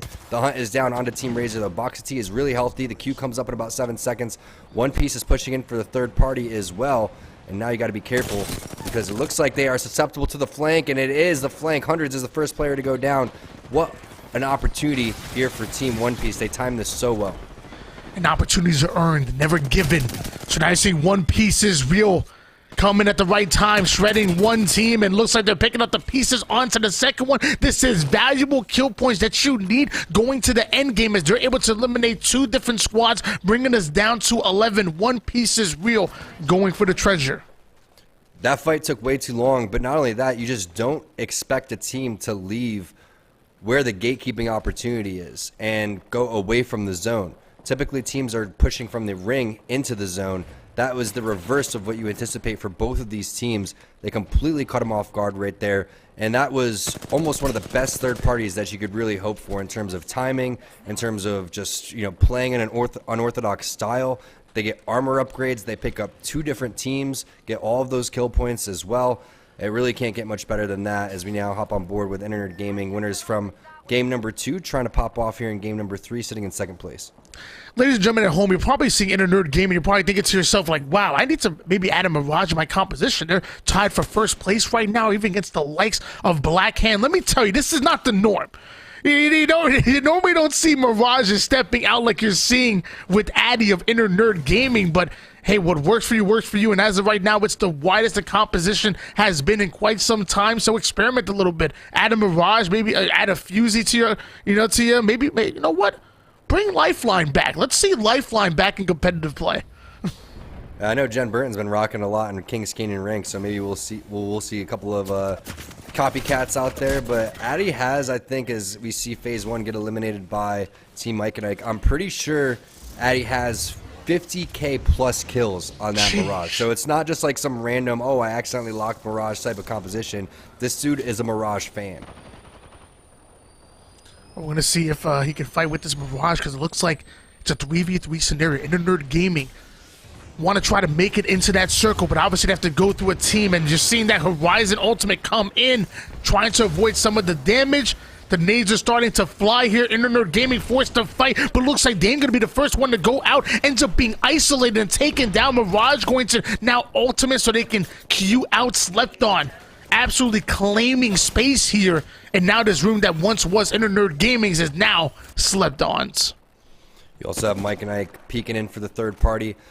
Now, Tony, a lot of times here the zone pulls over towards the northeast side to where those buildings are, the kind of Twinkie-like buildings, I guess you can call them, the skinny ones. That there's about 3 of them, and it's typically the one that is in the middle where the zone is going to end. So we'll find out exactly what team's going to be in position in there, what their composition is going to be. But right now it is Mirage Heaven. You don't know which player to shoot here because one's standing still. Is it actually him? That would be the player, right? Tony, you're just standing still. Everyone thinks it's a clone, but it's really you. Look, man, all I know is that I'm hungry. I'm hungry as hell. Don't you dare bring up Twinkies again. I'm just saying, man, I'm on a diet. I'm trying to live right, and you out here destroying me. I'm trying to get my fitness grind like you are, or like Slept On are. As they're looking to get aggressive here around them before Hill was starting to close in quickly, so they're going to have to get their butts in the circle. Same thing for Tyson, who haven't been able to put up quite enough points here so far after 2, but this third game looks much more doable. Vizio playing as a rat as well was born. Now going to have to fight out before able to get his 2 teammates up. Vizio are in trouble. Internerd Gaming end up going down. Black Hand getting into a fight. We have 9 squads remaining, but we might be down to 5 real soon here. Yeah, this is the spot that we were talking about where Tyson was in that middle building. Meanwhile, they're going to get a knock and flush there onto Sung and Blitz. 1 player remaining, and that was Borton on Team Vizio. Only a matter of time before he gets hunted down. Boat gets a knock onto Wizard Coin from Mike and Ike, and Sleepy Panda gets involved as well. So multiple fights taking place. That's going to be Slept On eating some zone damage. Psycho going to have to run. Karma going for the battery as well, but it looks like they are hunted down over towards the side. That's Cruisin' and Team Mike and Ike. MJ with the damage. Mar getting the res onto Wizard Coin as well. Now they can see that Q has put down where the res is going to be exactly, so it's just a matter of time again before this last player gets flushed, and he does. That is going to be Slept On getting eliminated. Mike and Ike starting to pick up momentum here. They were the one hope for the partner teams, and they're continuing to kind of add to their total, and rightfully so. Keep in mind, this is 4 days remaining inside of Series E here for Season 5. The bottom 3 teams are going to have to fight their way through relegation. That's why you're seeing a lot of these open teams come through and pop off the way that they're doing. But Mike and Ike has gotten better and better each week, and MJ especially on this horizon has been an absolute treat to watch. Taking a look over the overhead camera, you can see exactly where these teams are going to be located, and as anticipated, it's going to go and end on one of these buildings over here, but it's the more southern edge instead of the more northern edge. Rise and Rose going to try to sit over toward the outside of the circle forward down. They don't want to get too far in too early here. It's a little bit dangerous, but as these squads start to dwindle down, I would only imagine that Riz and Rose will end up pushing real estate, and now you're seeing a team that's pushing out as well. So Riz and Rose, you got a lot of cover here, but in about 11 seconds, you're going to have to relocate. The pings are coming in. Riz and Rose might be forced to make their move. Trev Stack is eating a ton of damage. I like this play to go and drop down here because if anything, you have the zip line. You could re-queue back up. Excedrin gets eliminated. That's going to be Blackhand getting involved as Joey Blackout gets Shoob down as well. So Team Tyson's still in this one as a full 3 squad as well. It's all full 3 squads, as you can see. Now the push coming in for One Piece is real. They're having themselves a heck of a day, but they have to deal with the team on top of the yellow crane. The best thing to do is play directly under them if that's possible. Interception pylon is going to go down. Is there a team inside of this building? We can see what the player outlines that there actually is. So now they're coexisting in between 2 squads.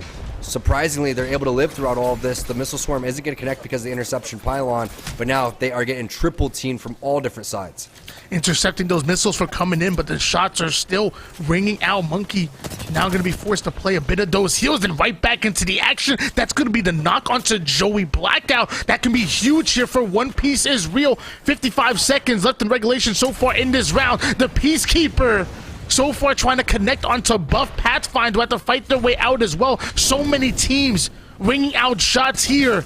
6 squads remaining, and so far this final zone is about to bring us down to about half that, as Bursty going to be the first one to hit the ground for Pathfinder. A second one comes in. What a flank. Risen Rose executing well.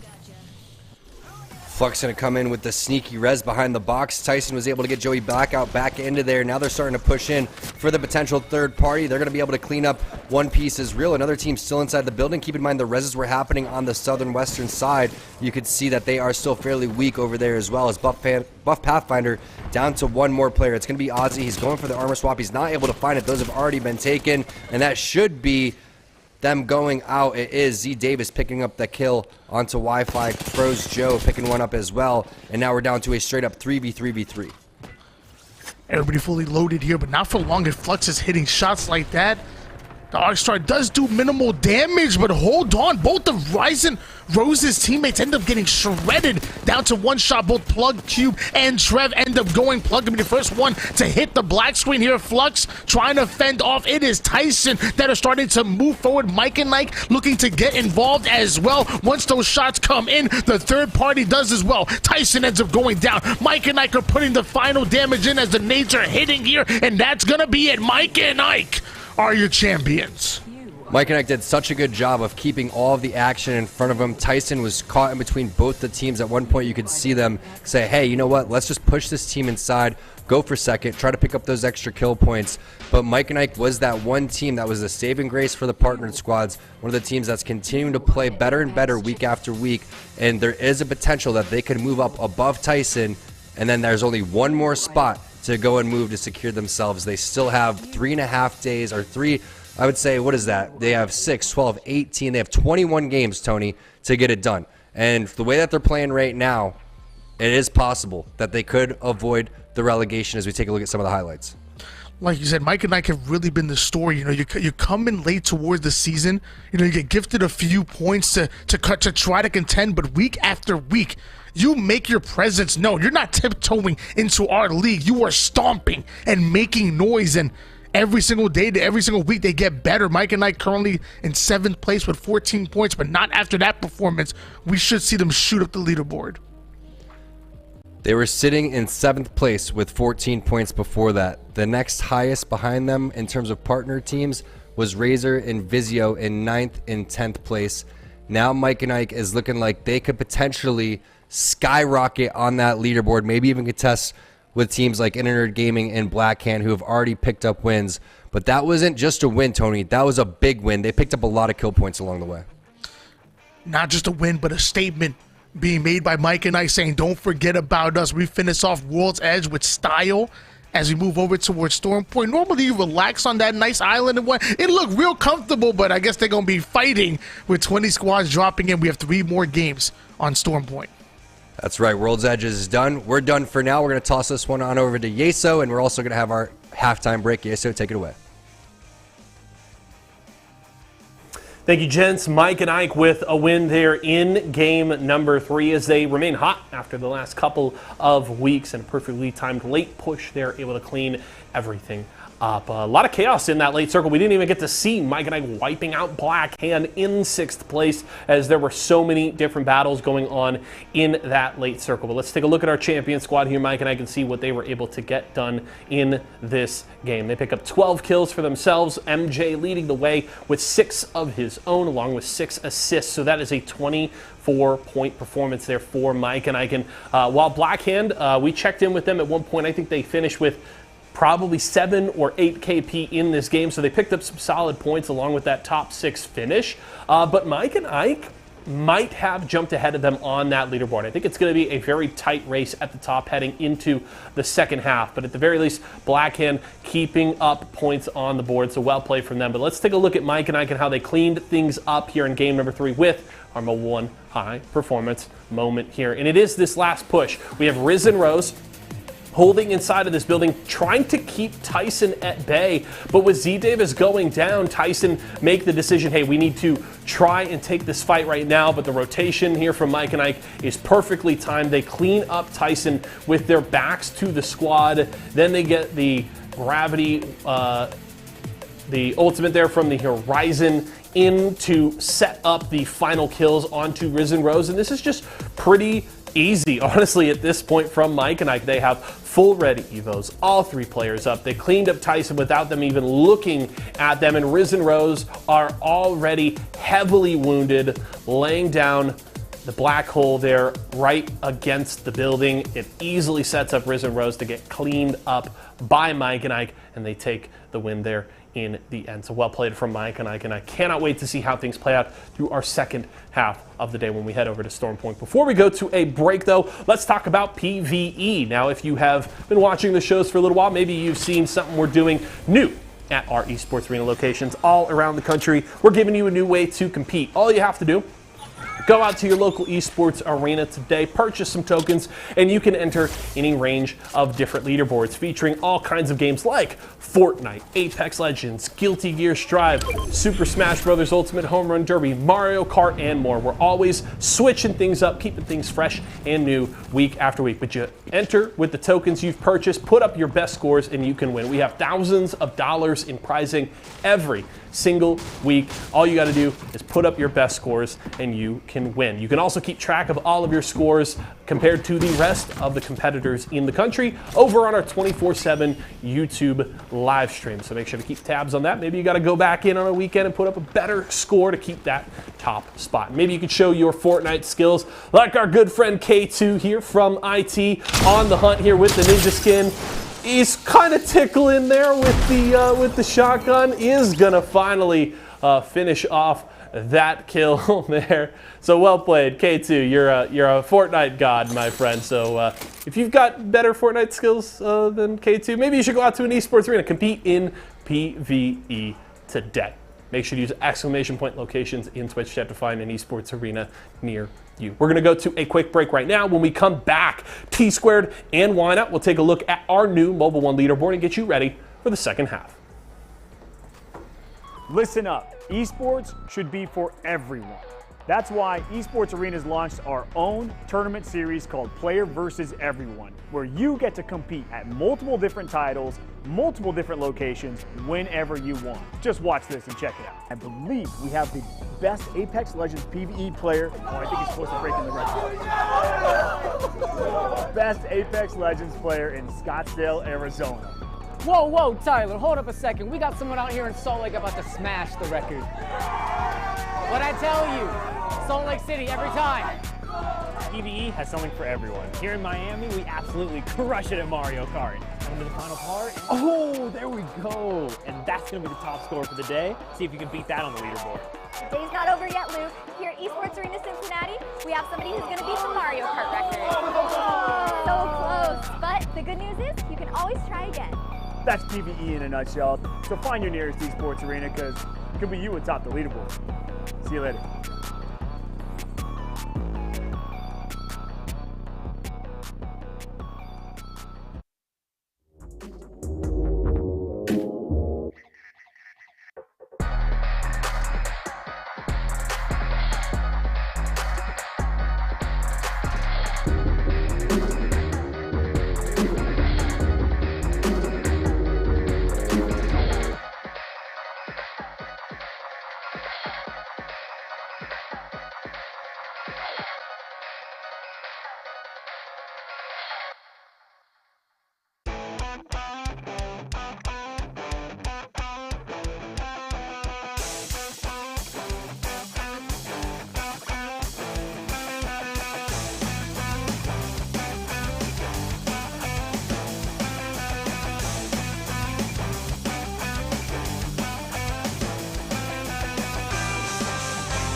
Welcome back, everybody, to Series E. Thanks for sticking with us through the break. We had 3 great games on World's Edge. Now we're moving on over to Storm Point T-Squared, and why not bringing you the action.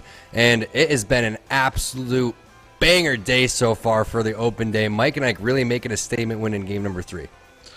Yeah, 3 games down on World's Edge. We move over to Storm Point, and like you said, a statement has been made, and Mike and Ike propelled himself all the way to that first place spot, finding himself tied up with Black Hand, who had a huge game number 1, and even game 3 were making their presence known. And it was really nice to watch how Mike and Ike, again, kept all of the action in front of them in that final zone. If you were just watching that final game in World's Edge, you saw Tyson kind of trapped in the middle, one team inside of the building over there. But Mike and Ike sneakily kind of pushed their way forward. But now we're going to see different legend compositions, different styles of play, and a whole new map here as we move on to Storm Point. Let's take a look at where the legend picks are going to be. Are we going to see some more Newcastles? Are we going to see Watson still from LTC? Mirage seems like it's still being picked up. You have Vizio switching things up and going with Bloodhound over here, which is going to be fairly exciting. Someone sign us keeping the same legends that they had as well. So not much changing over here. I would say probably Team Vizio is the one team to definitely look out for in the way that they're kind of approaching the situation, because Bangalore and Bloodhound, we know since Season 0, since Season 1, how popular that can be and how strong it can be for your team. Storm Point, a much bigger map than World's Edge. We're going to see a lot of these teams dropping and being safe from these third parties, really being able to commit to some of these 3v3 scenarios. The one thing that I'm not a fan of is that this map is totally uphill. If you land over towards that bottom side and find yourself having to rotate onto the top side and fighting an uphill battle, you better be careful, because otherwise you're going to lose that just on elevation alone. That's one thing that's really tough when it comes to Storm Point. Sometimes better just to land up high, but you might have to fight for it. And I love the way that Wizard Coin, Mar, and MJ have been playing today. Like you said, having to go uphill and trying to find their POI. It looks like they're just going to have to fall over towards the side and take some scraps for now as they make their way over towards the high ground. Looking at potential 50-50s taking place. The longbow, not really what you're hoping for in the beginning, but the shots are getting landed onto Key, and not Daniel gets the initial knock. Now he's going to try to use a little bit of the ledge, looking for the window peak as well. Going to elect to go for the heels over here, but that was a huge initial knock there for Daniel. LTC having a huge first 3 games on World's Edge, was so far struggling here on Storm Point, already having the knock, but luckily the longbow starting to connect.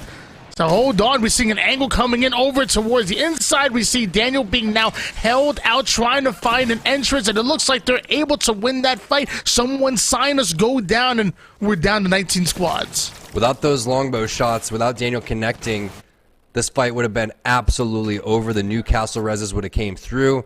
Puts you in a very weird predicament, but now we take a look at the zone. Forsey, Corey, Turns, and Team Nerf going to love what they see. It's going to pull over towards that Stormcatcher command center side, and not one team in their area. Now, taking a look over towards the southern side, you could see Antenna is exactly where LTC just fought someone sign us. Intel and Vizio, they're going to be making their way over there, and Razor. So watch out for that. A lot of our partner teams over towards the southern side are going to be duking it out. And also, there might be a fight going on towards Cenote Cave as well. So all the way outside of that circle, we see another fight here. Hold on. Bursty forced to take to the skies, but be careful. You're taking a lot more damage than expected. Luckily, teammates have his back. The Valkyrie cues in to trying to angle out to protect Bursty long enough to get the heal. And it looks like Buff Pathfinder, this may not be the fight they want to take. Phase 1 having at least one with purple shields. The Seer ult is going down. Phase 1 are chasing them out. Yeah, and the Cyril is well placed, but the rest of the players have already moved out. And when you're fighting with double gray armors, this is not what you're looking for. And unfortunately for Phase 1, they really just haven't had gray armors all day. Meanwhile, Slept On, 6th place with 23 points. You can see on the left hand of your screen. Karma going to take a decent amount of damage. He tosses the ultimate out, but it's a little bit in the open over here. So if one player gets around the corner and shoots that one, that's going to be all she wrote for the Seer ultimate. It's going to be Psycho taking over towards the sky. He's popped off the Seer and switched with Karma actually too. So a little bit of a change in terms of the way they're doing their composition. Now it's going to be Boat taking a decent amount of damage with this Volt in his hand. Has to reload. The R301 in the back pocket. Karma's going to answer with a knock, and Taco Bell Bandits get eliminated. Great job with the bait and switch coming in from Slept On. You got a little bit worried once you saw Psycho go down on the roof, but with that Seer ultimate against the wall, they're going to be A-okay. Now it's just about getting that reset, and like you said, Tony, a lot larger map. You don't have to worry about these third parties coming in immediately. Big fight being won by Slept On right there. We talked about that early contest over towards Cenote Cave, and they're able to win it out. They still have a bit of a long rotation to try to make their way into the zone. One team that doesn't is Steamrollers, who are very happy with their positioning right now. They're already moving on to the defense, and when you have Seer and a Gibby, you can really defend teams from coming in and make it as hard as possible for them to aggress onto you. Now we're taking a look at Mike and Ike, the winners of game number 3, sitting in first place. They are tied with Blackhand at 38 points. Blackhand has been playing out of their minds today as well. And we're on board with them coming out of the down beast area. Now we're taking a look at some of the scans. It doesn't look like Diff was able to find anything. That's always nice to have your Seer checking things out while you're going for the crafting, because you can see that green highlight in the sky from a mile away, and you're able to maybe do a 1, 2, 3 on whoever is over towards that crafting area. But Shub has been nutty so far on this Bangalore, and they're keeping the same exact legends in the same exact players' hands. So I like that they're feeling comfortable going from World's Edge on over to Storm Point. Now you can see Diff is still trying to get some heart seeks through the window, but they're not going to be able to find anybody, and now they're just going to take on over towards the sky and get the rotation coming at the perfect time too. Always nice when you're able to find a crafter, but you can see how tall everything is in this map, Tony, especially with the changes on over to Valkyrie. You're not able to fly over all the mountains. Yeah, still a little bit easier than walking. I'll tell you one thing. I hate walking. So I'm taking it to the sky as well. Give me a Triton if anything, but give me some Arc Stars for not Daniel not able to connect. And although LTC were able to win out on their first, Steamroller's going to steamroll right over them, bringing us down to 17 squads. And that's not your typical LTC fight, right? I mean, LTC has been one of our stronger teams here. As you see one team inside of the Armory, that's going to be Team Tyson. They're going to pick up whatever they need, and that was pretty weak, Tony. I'm not going to lie. There wasn't really much in those bins for how long they were in there. I love how JQ was just sitting on the window, gave a little courtesy teabag, say, hey, we're out here. We're going to hold you out. You're in trouble. Bots are sitting above them, waiting for them to come out. Maybe we might see them stick an Arc Star before able to come out of here. Maybe can't get the Triton up there like you used to. You block teams in, and there we go. The door's finally open.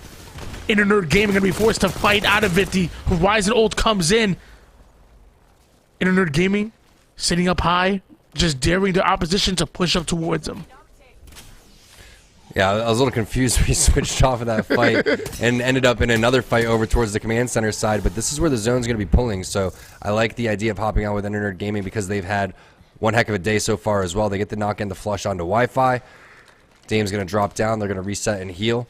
And there's plenty of opportunity to get right back on in there, especially when you have great armors like they do. Now, the 30-30 is absolutely stacked for by Dame. Look at this. He's got the Skull Piercer. He's got the 2-4X on there, the purple mag. Almost like a gold 30-30 right there with the car in the back pocket. This is a great setup to have for Internerd Gaming.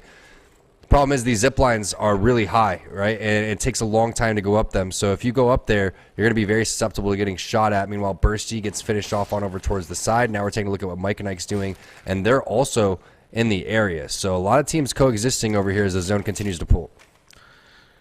And I did see on the kill feed that Bursty did end up going down, so we do see some fights coming now, not maybe hard committing. And actually, hold on, there's definitely a hard commitment here above Pathfinder. Down to the final player is going to be Ozzy, forced to rat it out. A little cheeky spot here. I'm not mad at this whatsoever. The only thing that's tough for rats nowadays is that you have so many seers on the map that as you're just queuing around getting that intel, it's so easy to spot a rat and to get valuable KP points off of your 3v1. Could be one of the best rat spots I've seen in Storm Point. Let's take notes right there if you're in the chat, because that was so good. I don't even know where that was on the map, Tony. Let's put it that way. Intel, they have a really long rotation as well, minute and 38 seconds, so round 2 zone is closing in, and now our Seer able to spot out at least one so far, not only getting the intel for himself to get ready to get aggressive and to cheek away at the armors of the opposition, but also feeding that intel to the rest of his team. And now you're seeing Intel surround their opponents, looking to squeeze them out here as they have a coordinated push right into the face of the opposition. I think I saw a Maggie ball coming. I didn't even know there was a Maggie in the lobby. I guess I found out real quick. It's Razor and Sang. That was Sang, and the ball whizzed right by their head. And if that's me or you, Tony, you know that thing's hitting us, taking us down, and sending us back to World's Edge. but they're somehow able to dodge that one. The ultimate from Seer wasn't as good as they were hoping for. That was easily getting rid of by the Razor squad, and now Razor's going to go for a little bit of a hike over here. It looks like they're not interested in fighting, especially because Intel's now made their way over towards this sky bridge. So smart play, especially from two teams that really need their points. Intel is right on the edge of that relegation area, so every point for them really matters. Meanwhile, Razor is on the bottom of that accumulative leaderboard, and it is the bottom 3 teams that are going to be having to fight their way through that relegation spot. Now, Rambo has been on this fuse for quite some time. We've seen him do some pretty great plays, but Intel hasn't been able to capitalize like they have been hoping for. Maybe they can get it together here on Storm Point. Forsey gets the knock and flush onto Sung. And Zach is going to have to hit some heals over here. But this fight is taking place in zone number 2, so you know that this is going to take a little bit of damage over here. And I love to see the Hemlock coming out. The gold Hemlock for Rowdy. As a Halo fan, you know I love me to burst fire weapons, even though I'm terrible with them. In Apex Phase 1 Esports, they were 1 and 2 on their early contest over on World's Edge, but obviously survived this one and looking to come out on top. It's Risen Rose, though. The Eva's out, and because of that, Phase 1 Esports are out of the game. Risen Rose able to survive and bring us down to 16 squads, and not even that far for the next circle. Yeah, a lot of options to rotate here, right? You could skyward dive. You can go hit the gravity cannon if you wanted to. You could foot it in over towards the edge, but it looks like they have a lot of different options, and they should be okay based on the amount of loot boxes and healing that they're going to have. Internet Gaming still at the bottom of this command center area, looking like they want to go and get into a fight. Is that going to be Team Mike and Ike around the corner? We know that they were at the bottom of the command center as well. Decent amount of damage with that 30-30 that we were highlighting earlier, and it looks like that team is now on the run with the initial damage. Potentially 2 teams over here as Excedrin's on the outside. Excedrin trying to break in, though. We see them prepping that Horizon ultimate coming out of Lee. Positioning and timing is going to be key. Once he drops that Horizon ult, Excedrin will be forced to commit off of that. You'll see the nades start to follow, but he has to connect. He has to get value off of it, so love the fact that he's gaining that intel before, and looks like they actually found an easy site to get in here. Not very contested by their team that we thought was holding Excedrin out. Excedrin made their way into the bunker. Meanwhile, Boat is going to get the knock onto Sung from Team Vizio. We were on board with them a little bit earlier, but this is a absolutely huge fight at the bottom of Command Center because you can see where the zone is going to go. A little bit of Command Center is going to be inside over here as Blackhand now pushing in from the opposite side. Blake who gets a knock onto Rambo as well, so 2 or 3 different fights taking place at the time as Vizio gets eliminated in 15th spot. We felt like we've had a lot of action so far, but still a lot of teams still on the map. Blackhand are one of the best teams for punishing for not having intel. Constantly, they start off their pushes with these smokes, and they push through it. They utilize that seer and that communication to get sightlines on you when you never even see them coming. It's a really tricky strategy to use right now in the seer meta, but they're figuring it out, and so far, Blackhand are in first place for a reason. They're a tough squad to fight against. Especially when you have the Digi threat coming through, too. It's going to be extra powerful on top of the Bangalore, but that's a great point, Tony. The smokes were used, but also the discipline was used to back off. They realized, hey, we can't go and take this fight. There's too many teams in the area. If it's not clean enough, it's not really worth it. And we were able to see what kind of armors they had. Meanwhile, a wingman coming in from behind. Dame wasn't expecting that. Another team dropped in from the backhand side. And Internet Gaming now pinched in between 2 teams. You could see the Mirage Ultimate is going to be used by Dame, is going to go around the corner and try to get a flank in. This is going to be FRG pushing in for the third party, but now with 50 seconds left, it's about that time. If you don't take this fight in the next 15-20 seconds, you're both going to get eaten alive by the Storm. Internet Gaming didn't look very comfortable, like you kind of mentioned before, but that flank might be paying dividends because Skinny Veggie Ninja taking heavy damage, almost down to 1 shot. Now we're seeing FRG starting to ping left and right. You know they want to get aggressive. Intel is going to be king, and with that, G7 Scout is out for Graham and absolutely gets 3-2-1 and shredded off the screen. Buff Pathfinder end up going down, but FRG gonna fight this out as a duo right now and not fight at all. They're looking to get out. Blackhand looking to get in. This is a very tricky fight. Again, with 10 seconds for the zone to close, you got to make the right decision over here, and you could see the gatekeeping thought process for the team directly in front. But I have a feeling, Tony, they're going to do the same exact thing that you mentioned before. Smoke forward, use the seer queue, find out exactly where these players are, and then they're going to collapse. Needs come in, and what a thermite by Diff. Burn, baby, burn, says Diff. That's the exact opening they're looking for. Once that damage comes in, the sight lines end up going out for their opponents, and now you're seeing Voltic angle himself out with that R301, getting max value from the mid-range. Here comes the smokes that you were looking for, using the Digi threat, connecting onto multiple shots. It looks like there's a player tries to tap strafe in, so now both players are weak, and Shub, the wall bounce, makes it look easy and fancy. The style points are gonna count. Black Hand coming in. And this is not an easy team to take down. That's Inner Nerd Gaming, our team that was in 3rd place, getting dropped, absolutely decimated by Black Hand. Look how healthy they are, Tony. They barely even took any damage throughout all that. Meanwhile, Steamroll is the team to take down LTC a little bit earlier, looking like they're fighting for their life. They're inside of the zone, so it's going to be okay for now. But there goes the Seer ultimate coming in. Big grenade coming in from Young Pop-Tart, but Sin's taking a lot of damage. That calls for the bubble. Will he have time to go and hit a battery inside of this situation? Nerf has been staying alive and kind of quiet in this game. A couple of kills there for Forsey. A little bit of the edge of their building is going to be in there, Tony. So this building is absolutely huge. That's going to be Buddha getting dropped. He's been practicing non-violence, so it's a little mean for Forsey to go and push that one, and Steamroll is going out in 9th place. Nerf finally starting to heat up. And Nerf now going to get rewarded with all of this loot that they gained. Turn sitting up high with that ultimate high ground, getting the intel that they're looking for. And Slept On, speaking of, we had the ultimate high ground out of Nerf, and they have Slept On with the ultimate low ground. I'm not sure how they're going to be able to make it out of this. Luckily, they have the new castle to provide that extra cover in the given moments, but this is not where I want to be. If I'm Slept On, I'm not feeling comfortable. I'm feeling the pressures. We're down to 8 squads, and looks like the pressure's coming. They have to zip up. They cannot sit on the low ground. Newcastle ultimate now to get that cover that we were talking about before. Slept On now gain much better real estate than they had before. It's been a big game for Slept On. You can see the amount of kills that they have. 5 kills, 3 assists for Karma. Not a ton of damage. I mean, 978, that's a decent amount, but for the amount of kills that they have, that just goes to show you the timing has been phenomenal for this team. And they go from ultimate low ground to ultimate middle ground now, Tony. How do you feel about the ultimate middle ground? I'm not mad at it. I mean, obviously you want that high ground, but sometimes being in high ground, you get easy angles, or at least opponents get easy angles onto you, and you think you have all that elevation, but then you end up just being a beacon for anybody with a charge rifle or 30-30. Valkyrie overcommitting onto the overextension is going to pay for that. 122 flesh being hit. Boat now breaking down the doors that Slept On. Don't sleep on them. They'll make you pay. Big thermite coming in. There goes the Horizon Black Hole. Turns getting the knock right there, and it was a little bit of a bait and switch. Corey's been flying around like a madman, but now he's going to get answered right back. It's been a 2-for-2 situation. Turns trying to hit that battery throughout all that. Shockingly, nobody is taking damage from far range. Gonna have to find out exactly where Corey is. Right now, there should be reses coming in from both teams. The Q coming through for Team Nerf to try to stop the res, but the res has already happened. Corey hasn't been answered for still quite yet either. Psycho going to go for the heals, but that was a crazy turn of events coming in for both these teams. And Boat, he's not done yet. He's coming in with the Valkyrie Q. Like you said, a crazy turn of events, and it's not done, but Slept On.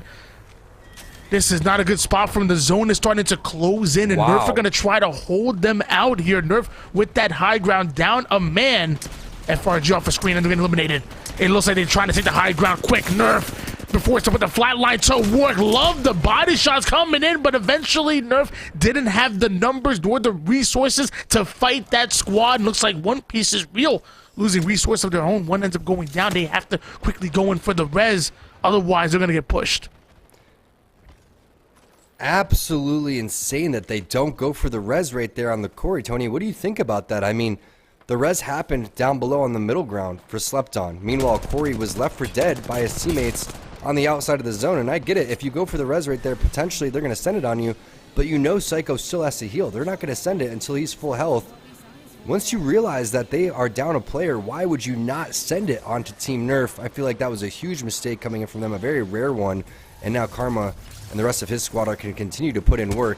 Mike and Ike with somehow having great armors this late into the game, not ideal, as MJ is going to continue to put down some serious damage. The Black Hole is going to go down. There go the Arc Stars as well. You can see how deadly he is on this Horizon. Flying down, not even going for the heals. Instead, it's the PK shots coming out. This player's got the moves, though. Holy cow, this guy's moving all over the place. MJ trying to track him.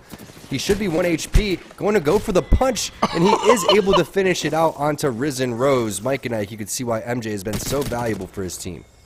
You know, at first I thought it was MJ for Michael Jordan because he'd be hitting those shots, but now I think it's MJ for Michael Jackson. He got the moves moonwalking back as Mike and Ike were able to stay alive long enough to get the the fourth place finish, but eventually they do end up getting eliminated.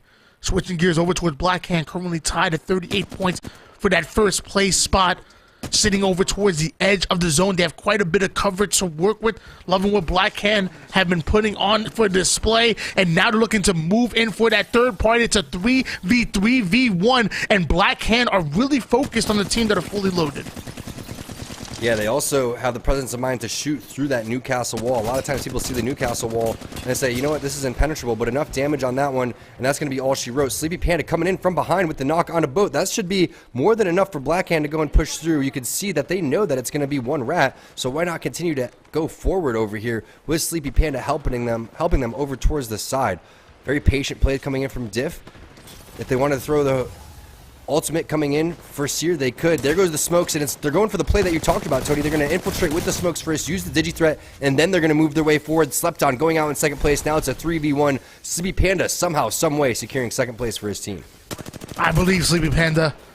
Oh, I don't believe anymore. Shub connecting real nice, but the shot's coming right back. Sleepy Panda forced to back down, but no longer having the shields battering up quick. But Diff with the flank. The flat line connects. Sleepy Panda going to overcommit to this one. Can't even take Diff down as eventually he goes, and Blackhand get their second win of the night. Out of 4 games, too. That's the impressive part. They are basically winning 50% of these games, and that one was another statement win. Every single time we're walking away with wins, these teams are walking away with a lot of points. Meanwhile, Slept On, they had a lot of kills, even though they went out in third place, but Sleepy Panda coming in, they slept on them, all right? They should have found the rat. If they were able to eliminate the rat, maybe you have a chance going up against Blackhand in that straight up 3v3.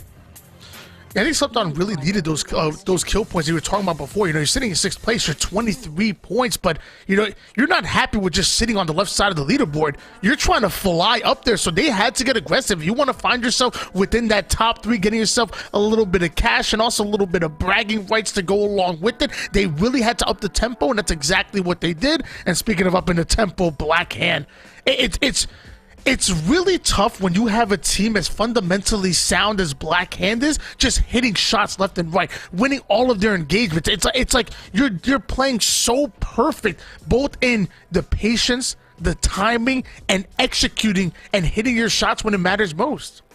And realistically, when we're looking at the partner teams, this is kind of what we're alluding to. The process of the relegation is coming up. And the teams that are really looking forward to getting into Series Z, that want to make a name for themselves, they're starting to show up and show out. Just like Asa was talking about, the Open Nights used to be just a slap fest. The partner teams would come through and just completely own the Open teams. Right now, the Open teams are owning the partnered teams. I'm going to let Yeso continue to walk through that as we take a quick break. Blackhand kicking off the second half of the day, much the same way that they did the first. They grabbed the win here in game number 4, our first game on Storm Point. And while the other squads may have had the high ground in that final fight, they were the ones having to fight the uphill battle against this surging Blackhand squad. Let's take a look at our champion squad and their performance here from game number 4. Another solid game from the squad. Shub leading the way in kills and damage there. They pick up 10 total, and it looks like Blackhand maybe has stolen back first place overall from Mike and Ike. So well played here from the team. And let's jump right into our Mobile One high performance moment. It's an earlier fight in this game that helps set Blackhand up for success in this game because of course they clean up in the late circle, but it's a quick look here. We're on board with Shub. The smokes come out, good shots there with the car, not quite able to get the knock, but a beautiful little tap strafe off of the wall, gets the wall bounce and the knock there onto Miles, and it's just all going wrong here at the end. Shots on the flash there for Inner Nerd Gaming and Shub able to clean up, but this is just such a wonderful little move here from Shub. Goes in for the slide, gets the nice little wall bounce off the container, also just jukes that first PK shot as well. That is so clean from Shub and so well played. And it's also important to note this is a team that has used the Newcastle very well, but they're mixing things up in terms of the composition. No Newcastle to be found this game. They've got the Valkyrie, the Seer, and the Bangalore, and it is working just fine for the team. So well played there from Shub and the rest of the squad. Blackhand looking damn good today. I was excited when I saw them in check-in for today. They have certainly delivered so far. I cannot wait to see more. Quick reminder before we go to break, if you're looking to pick up products from all of our partners, you can see them at the bottom of your screen. You can grab them all over at walmart.com/esports arena. You need some new peripherals, maybe some snacks, anything at all from these partners. They've got it all over there. walmart.com/esports arena. We're going to a quick break. When we come back, T Squared and Why Not will check in with that Mobile One leaderboard and get ready for game number 5. Tyson boneless buffalo bites have that tasty kick of flavor, so they're perfect for any get-together. If there are any left when your guests arrive. Tyson Anytizers Chicken. More kicks of flavor, more smiling snackers, more to love. Tyson. Now, even the biggest headaches are toast. Excedrin keeps your head in the game. For no more throbbing noggins. Excedrin, game over for headaches.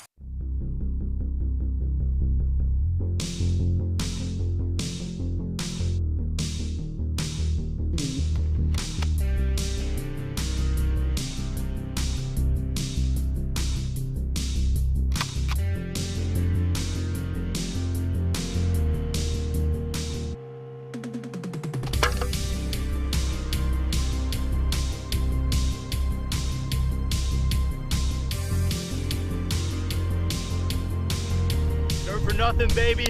Let's get in there.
What is up, everybody? Welcome back to Series E. We have 2 games remaining on Storm Point. The open teams have absolutely been popping off, especially Blackhand winning 2 out of the 4 games. Let's take a look at that Mobile One leaderboard to find out exactly where everybody's stacking up. And I don't want to keep making a huge deal out of it, but it is kind of a big deal, Tony. I mean, look at the amount of partnered teams that are on the right side, especially the talent on the right-hand side. Goes to show you how strong these open teams are today. But we still have 2 games remaining for these guys to bounce back. Competition is getting better and better. And even during the open nights, we're seeing likes of Blackhand come and slept on with 47 points. And obviously, Mike and Ike really representing for our partner squads. They've been doing it week after week as they look to try to get themselves out of that relegation bracket. And so far, if they keep this same energy going towards our final games, we may see a world where Mike and Ike are able to catch up and get out of the bottom 3. That would be absolutely insane to see, and we've seen crazy runs in the past. Mike and I could be one of those squads, especially if they keep playing like they are, just as you mentioned. But I got to say, Blackhand has really been impressive today. I mean, one thing to do it on World's Edge, a completely different thing to do it on Storm Point. Also, keeping the same type of style, the way that they're playing, the utilization of the smokes. Bangalore's not a very popular legend. We've seen a couple of teams try to use that. You know, on Pro Nights, CLG is one of those squads that will go and use that. Maybe like 2 or 3 Bangalores at max. So to be able to take a legend that isn't necessarily meta and go and put that much pressure on teams, maybe we're going to see some other teams kind of pick that up. Maybe they could think, hey, I'm going to do my best Shub impression and go for it, lay down the smokes, go for the digi threats, get those scans like Diff's been doing. And I love the way that they've been kind of playing with this composition together. Like you mentioned, the smokes come out first, the scans come in second, and then they pick apart the teams. It's funny, you're talking about Bangalore not being a popular legend to pick amongst competitive play, but I believe DiffQ, didn't he IGL with Shiv in the EMEA qualifiers? And Shiv would also often go to Bangalore as well. So apparently, if you want a team with Diff, just be a Bangalore main. That's true. And, you know, Girl has a lot of experience playing with Diff as well. That's one of her, you know, former teammates and ranked squad members. But now we have a fight taking place with Team Vizio, and it looks like Team Intel. And this is a fight that we saw take place before, but I believe a Mad Maggie was involved. I'm not quite sure if anyone's still rocking that Maggie, but right now it looks like they have him on the ropes. The triple take is connecting back and forth. Only one more shot. Dessier's got the moves. He's even tossing his armor at him so he can't go and get the immediate armor swap. And, you know, like a friendly little gesture there to show, hey, we've won our 50-50. And so end up going down to 19 squads we go. As you see, LTC, they're tired of being held out, cracking the door but not ready to commit just yet. Watson just sitting there teasing him as he drops the fence, so that's going to hold LTC out for just a bit. Meanwhile, we're seeing our opponents start to collect multiple angles, 3 different entrances being blocked, and you see Daniel just fly through the fence, going right after our Valkyrie player flying up high, and LTC, they are ready to fight, and they continue to make statements. Yeah, LTC had a very sloppy fight in the previous game, but now they were able to bounce back. They get third-partied immediately, though, from Team Razor, and now the hunt is on over towards the antenna side. Another team is in the area, but that is big in terms of the confidence there for LTC, because we saw what happened in the previous fight. Now Razor's going to push in, and oh, the Maggie is putting in some serious damage. Are you kidding me? Saying with the perfect Q through the wall, that's how it's done. Like Miley Cyrus saying, came in like a wrecking ball. That zone moving over towards Command Station and Stormcatcher. You still see a team over at Lightning Rod. They might have an easy rotation to work their way in.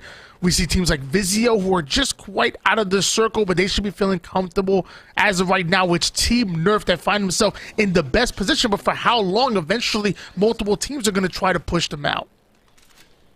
Very similar circle to what we had in the previous game too, and we'll find out if teams like Nerf are going to be able to capitalize on this and get a redemption for what happened in the previous game. Now, again, so the southern rotations are going to be key. Razor just cleared out antenna, and they're going to have to deal with eventually Team Tyson. Vizio is going to be gatekeeping them over towards the storage catcher side, but all of those teams coming in from the western side of Command Center, that's where your eyes need to be as we take a look at the loot situation coming in for Forcey Turns, Corey in this Nerf squad. Corey, unfortunately, was left for dead in the previous game. Felt like they could have went for the res on him. Instead, They elected to fight that one out 2v3. Typically, we see Messiah in this position, so shout out to Corey for coming in, filling in and competing. We want to see Team Nerf kind of pop off here because they've been one of the teams on the rise. Potential.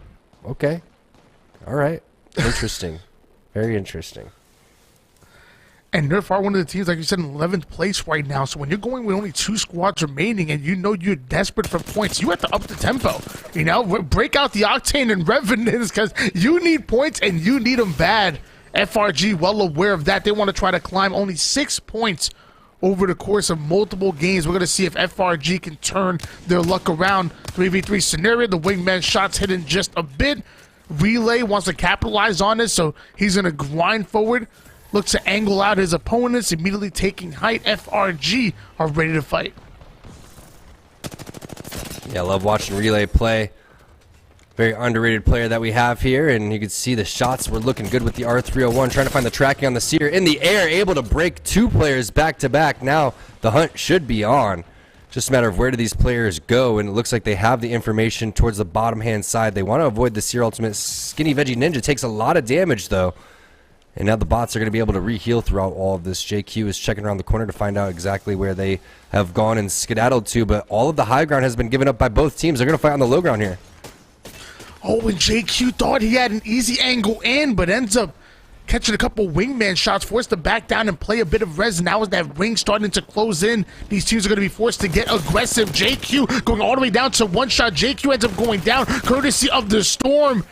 Jalone now in the fight with the car. Excellent shots. Chasing after the final member of FRG who gets eliminated. 44 players on the map. It looks like JQ should be back in the action soon. Yeah, if I'm JQ, I'm screaming, they're chasing me. They're all chasing me because literally he takes a lot of damage and all 3 players started hunting him down.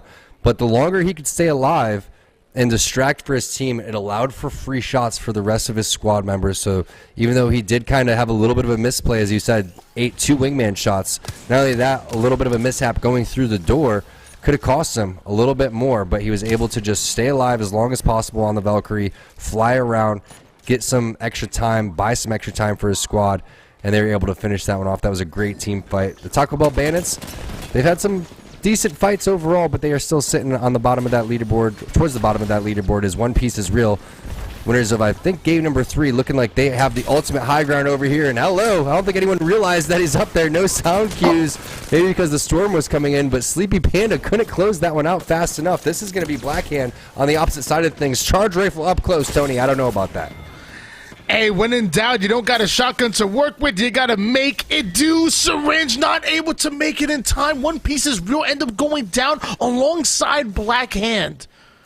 Wow, that was very similar to what we had in Lava Fisher when we saw the very last second syringe coming through, but unfortunately the opposite result in that type of situation. Steamroll is the team to take down LTC in game number 4, looking like they have another fight in front of them. Sins lays down the perfect bubble. Now they just need to push past this Newcastle wall, but the sticky coming through. I thought it actually landed. Instead, it goes and hits the bubble. Buddha coming around with the car, but he gets a little bit overzealous. Young Pup-Tart not in position. You can see he wanted to try to avoid exactly where that Seer ultimate is. Now it's a 3-on-1 situation for Young Pop-Tart. However, they are weak. You can see that's a 2-on-1 actually, and Buff Pathfinder going out with the gold knockdown res to Tony. They should be able to reset.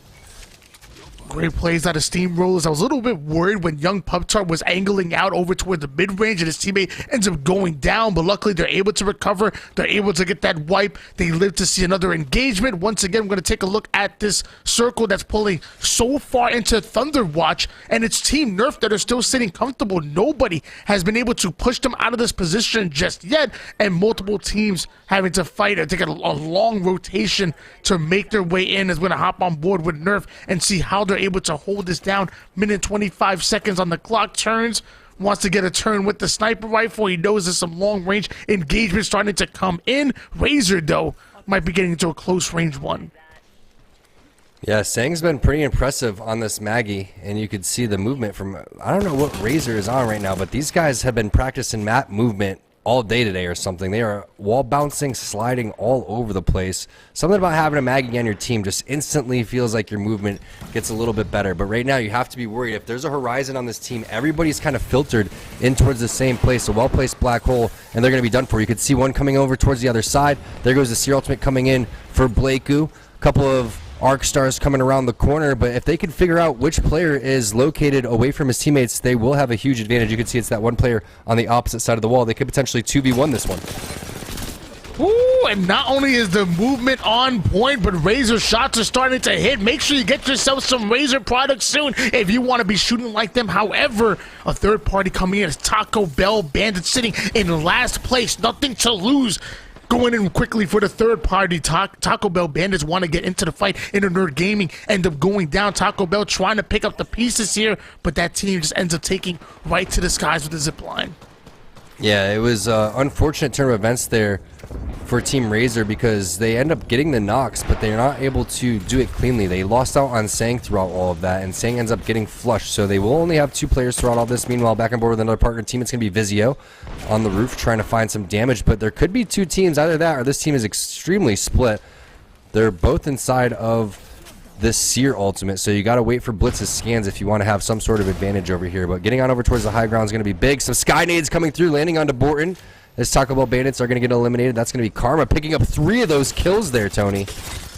And look how patient that they're being. They're waiting for the Seer ult to go away before they make their move. And now that it's not, Vizio are now ready to fight. Love this angle by Borton, but that pole is not the angle he was looking for. Luckily, the Horizon ult should be able to throw off their rhythm. Vizio, you need to capitalize on this damage. Just the opportunity you've been waiting for, and your Bloodhound ends up going down. Blitz, the first one at the ground. Borton trying to pick up the pieces, though. Crojo will hit the black screen here, and Vizio ready to regain, ready to hold out the team coming in for the third party. It's only a matter of time before they're able to get those kills and get the res up. I love that play from Crojo, even though it didn't really work out. He does get one initial knock, but you don't expect a player to go through your Horizon Ultimate and then queue up there as Z Davis is bailing because he understands that there's a third party, and that is the smart play. Song and Borton are going to have to leave Blitz over here. They were able to pick up a couple of kills along the way, but now they're going to have to fight this one out as a duo. One player's going to drop on the ground. That should be a free pick, and they're able to find that. That was Z Davis with the Kraber. Still another team on the hunt chasing them down, however, so we'll see how exactly Vizio wants to play this one. They're going to send a Q on over to Blitz and try to get him out. Love that play out of Vizio. Get him out of the line of sight to the enemy team. So you go in for the res. Vizio making 1 or 2 steps ahead, down to 9 squads remaining. And of course, Borton is going to be our kill leader with 4 kills. Phase 1 Esports, though, starting to push up here. 1 minute and 47 seconds. Round 3 zone will be closing in. And Sears trying to get any intel possible. Yeah, Phase 1 has played pretty well today. Now they have an opportunity to pick on players on the low ground, and you can see the Q is not going to connect, but they still have a great idea of where they're located because you can see the Heat Seeker coming through for Rowdy Life, but he's paying attention to his surroundings, and that's what you love to see. They know that there's going to be a team directly below them. There's another team directly above that squad as well, so you have to focus on your back over here. Luck-based Killer is going to take a decent amount of damage. And this seems to me, Tony, like a situation where unless they're able to get a lot of initial damage, you might as well just try to focus on your Skyward Dive in your rotation. Well, slept on. Look to get in here. They know that there's opponents in front of them, and they know they might be weak, might still be recovering, and slept on. They want to pick up the piece of the Seer Ultimate. Is going to go in. That's the intel they were looking for. There was a straggler who queues right up, but not before getting shot in the butt. Karma with the car looking good. Shreds the shields of 1, but will they capitalize on it? Will they try to climb up and risk giving up their low ground to try to take high ground and fight their opponents? I like the patient play because they understand they have 30 seconds to go and take this fight, and that may not be enough. If one of them gets knocked, they're going to end up losing out on their team, plus they're avoiding the Beast of the Hunt. Dog has been popped, so they got to be a little bit careful in this type of situation, and they know they can play on this platform, worst case scenario. This is Team Vizio. They were able to get all 3 members up, too. So this is a very big 3v3 taking place right on the edge of the zone by 2 teams that desperately are trying to get into this cash over here, Tony. Keep in mind, they're not just playing for points, they got some cash up as well.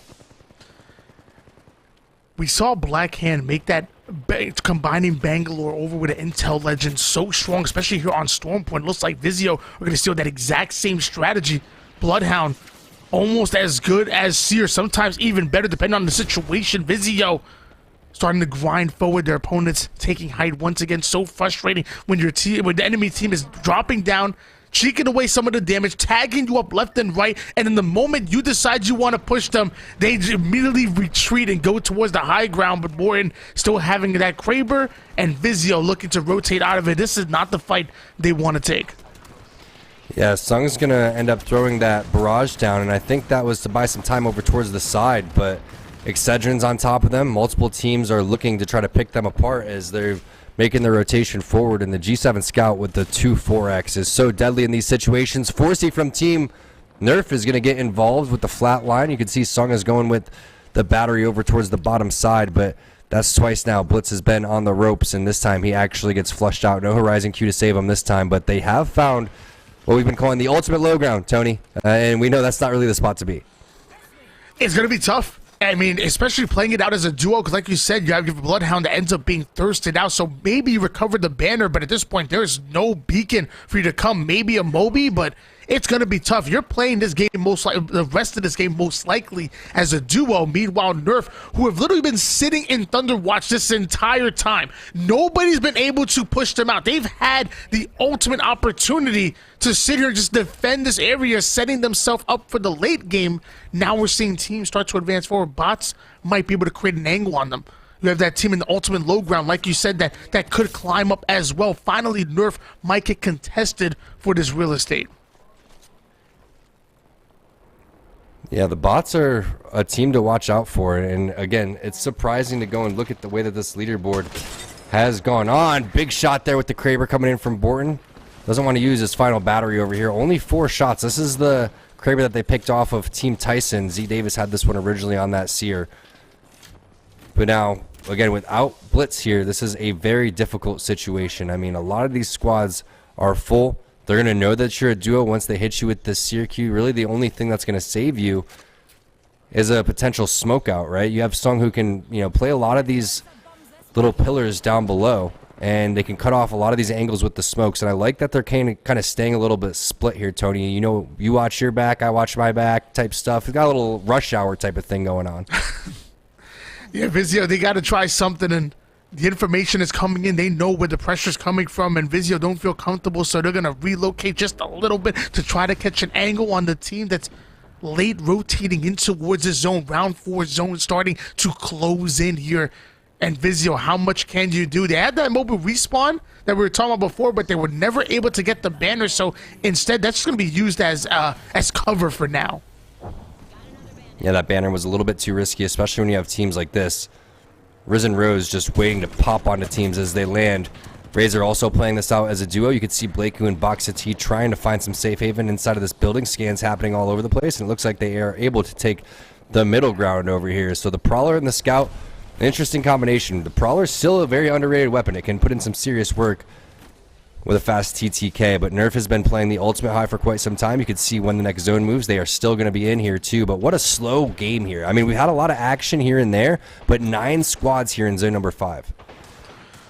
Well, eventually we'll find out that circle's going to get smaller and smaller, and all of these teams cannot play in it. They will be forced to fight. They will be forced to reposition. You're already seeing Nerf getting contested like we were talking about before. They've sat here this whole game uncontested, not for long.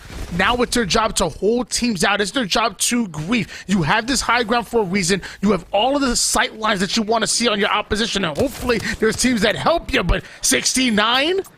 Right off from Corey with this wingman, the Skull Piercer really getting value as they have to really have that target prioritization. You have a team over towards your south, a team towards your north, and then multiple teams around you as well. Nerf really having to earn their position here. Yeah, Nerf's in a good spot, but like you said, they have to fight their way out. They are going to get some knocks over there. They're going to finish off Slept On. Meanwhile, a lot of action happening over towards the Phase 1 Esports side of the map. Black Hole is down, but what a job laying down, or actually utilizing the enemy wall. The enemy Newcastle wall saves them right there. For a second, I thought that they were using Newcastle, but instead, it was the opposite as Borton gets a knock onto Plug Q. Remember, they're playing as a duo, so that's big points coming in for Vizio. Nerf just holding this team out here. The wingman's so good for capitalizing on the damage it's able to create, but you got to be able to hit those shots. Meanwhile, Vizio might just help Nerf in this situation. Nerf is sitting on the high ground. Vizio also holding him out.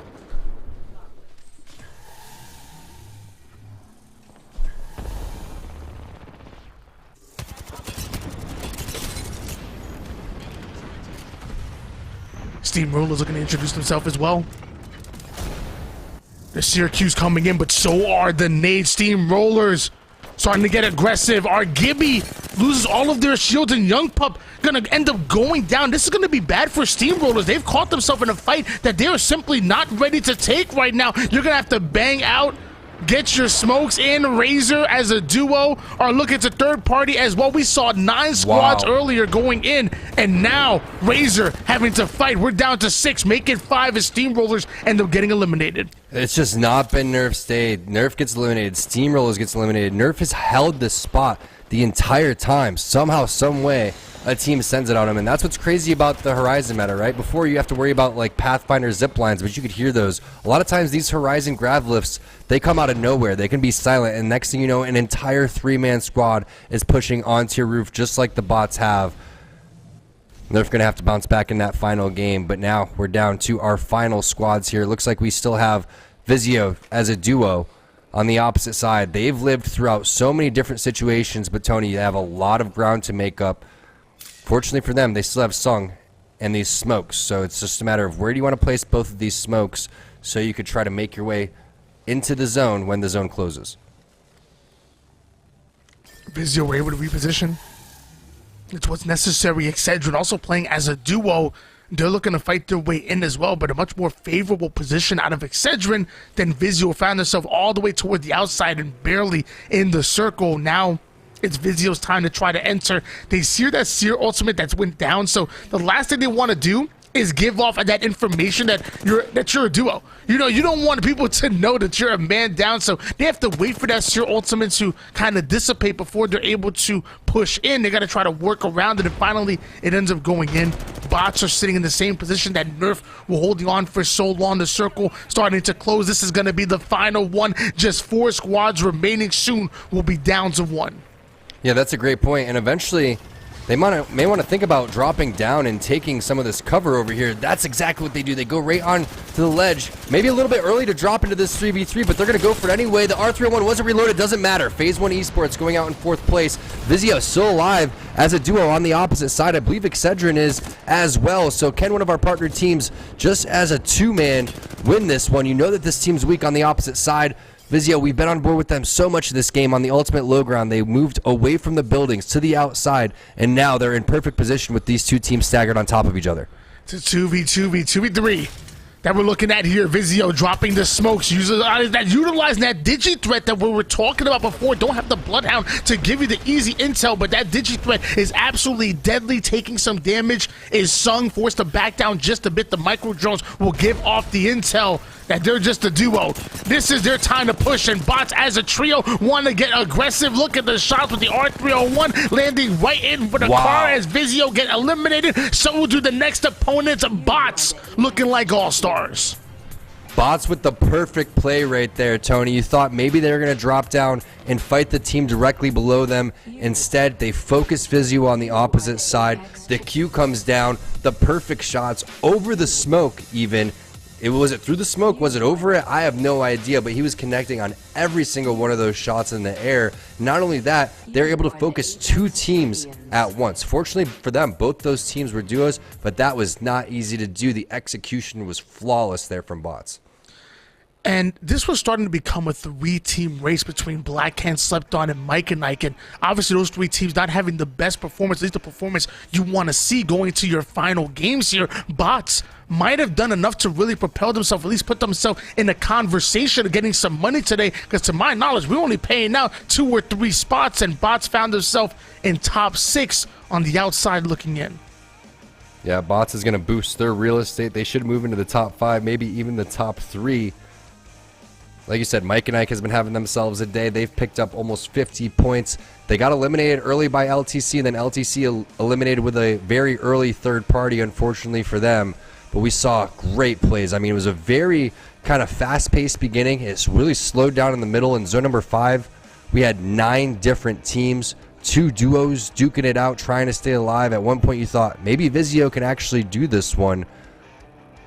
But all in all, you got to be impressed with the way bots played that one. You can't say enough about that grav lift. I don't think anybody from Excedrin or Vizio was expecting that. It had to be thought about beforehand, and sometimes that's what you can't really afford to do. Yeah, you want to wait for that zone to close, but if you allow teams to kind of make their perfect scenario and figure out how they want to strategize around it, then you're not going to be in a good spot, and that's why that aggression is so key. But bots got aggressive, and they got aggressive at the right time. They made the right play at the exact moment.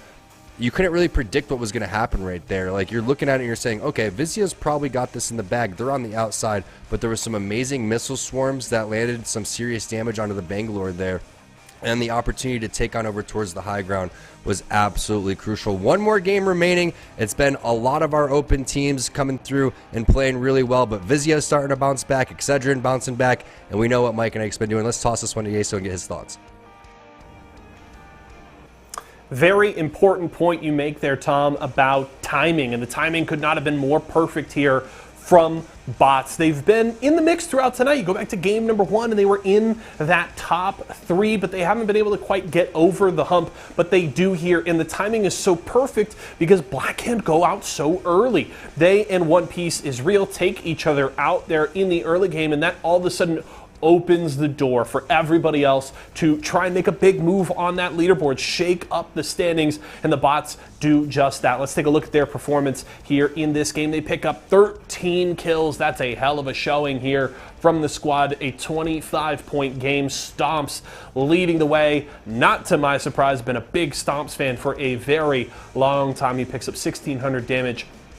6 kills and 4 assists in this one, so good showing here from the bots. And let's take a look at how they won it with our Mobile One high performance moment here for game number 5 into this final circle. It's the grav lift down to give a perfect angle over the fence here with that R301. Has the 2 to 4 there, so plenty of range to hit those shots from up high. They clean up Vizio and the rest of the lobby here with these final 3 squads. And this is just good Horizon gameplay, understanding, especially with the smoke, that you could certainly be vulnerable as a Horizon going up on that grab lift, but with the smoke down, none of those players have a clean sight line, and you know where they are, right? You're just aiming for that corner of the fence. You know they're holding down there for cover, and you just fire away and absolutely beam everybody. And bots grab themselves a huge win going into our final game. It's going to be a fantastic run to the finish. I cannot wait to see how things shake out. T Squared and Why Not will have all of that action for you when we return.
Welcome back, everybody. One game remaining here on Open Night. It's Series E T-Squared and Why Not bringing you the action, and it has been an absolute blast for the first 5 games, but now we're down to a very close leaderboard. Let's take a look at that Mobile One leaderboard and find out exactly where these teams kind of fare. In Blackhand, 2 wins out of 5 games. They're definitely going to be in first place, Tony, especially with the kill points they put up.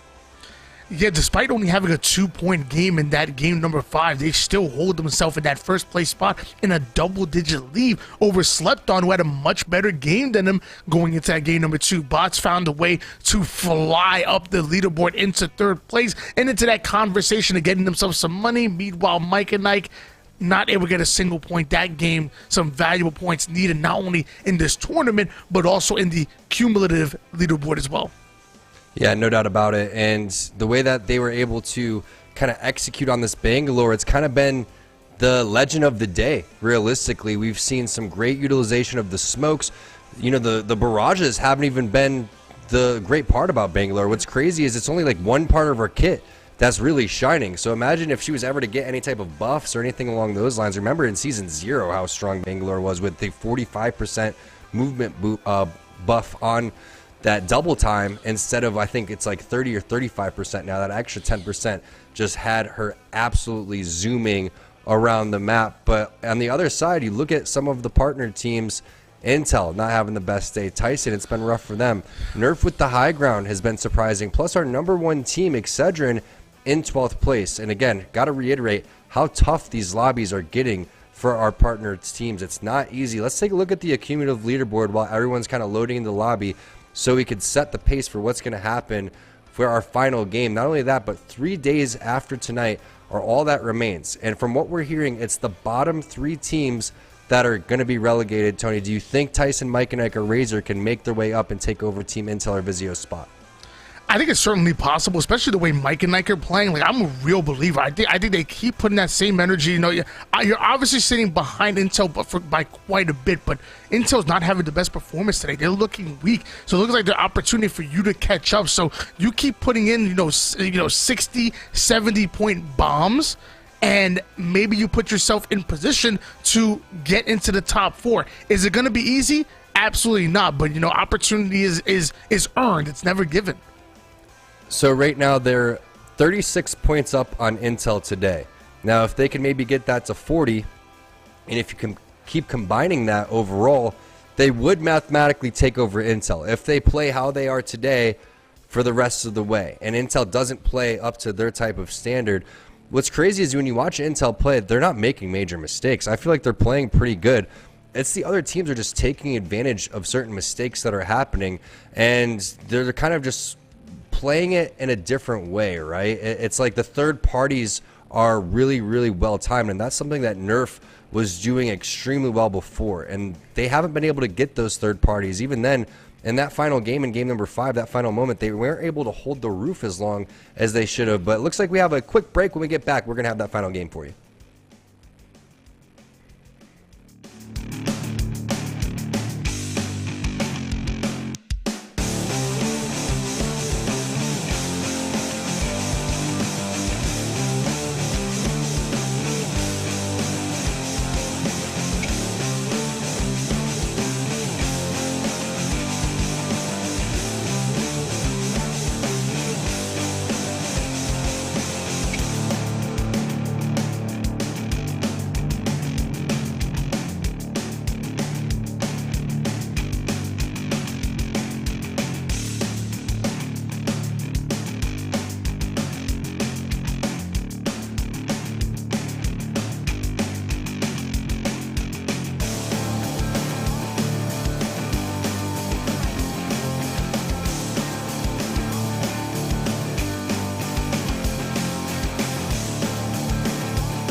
All right, thanks for sticking with us through the break. It's game number 6 time, and the stakes couldn't be higher. We only have 1 game remaining, but then there is 6, 12, 18 games because there's 3 days left after this, Tony. We set the stage for the relegation. The bottom 3 teams, they're out. They have to fight against teams like Blackhand potentially moving in, LTC, someone sign us, slept on.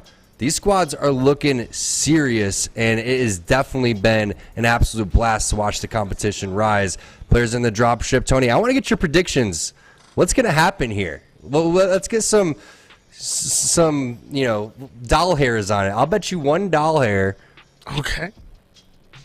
That slept on takes the win.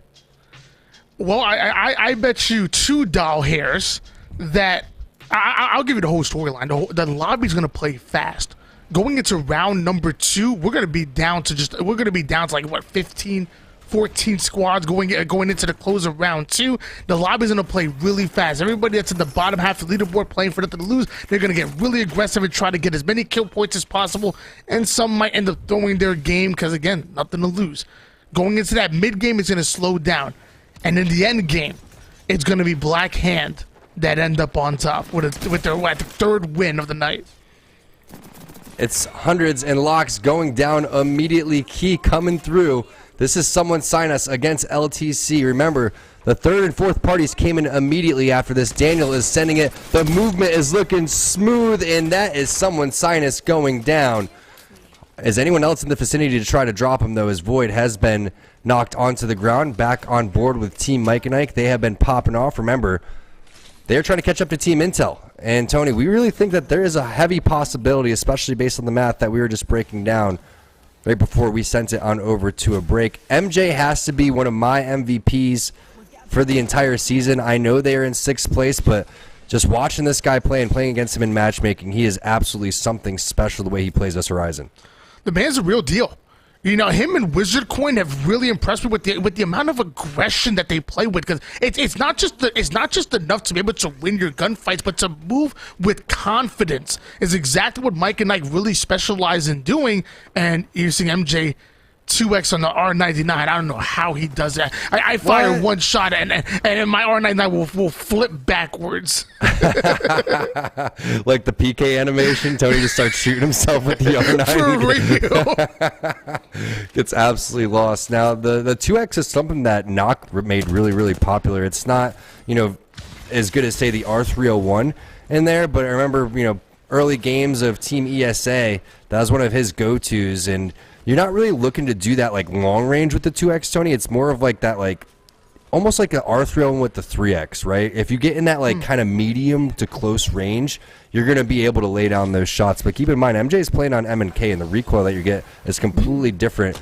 of a feel than when you have a controller in your hand. And oh my goodness, Relay with the triple take. I felt like we saw this before. I think it was Relay with the triple take in game number 5 as well.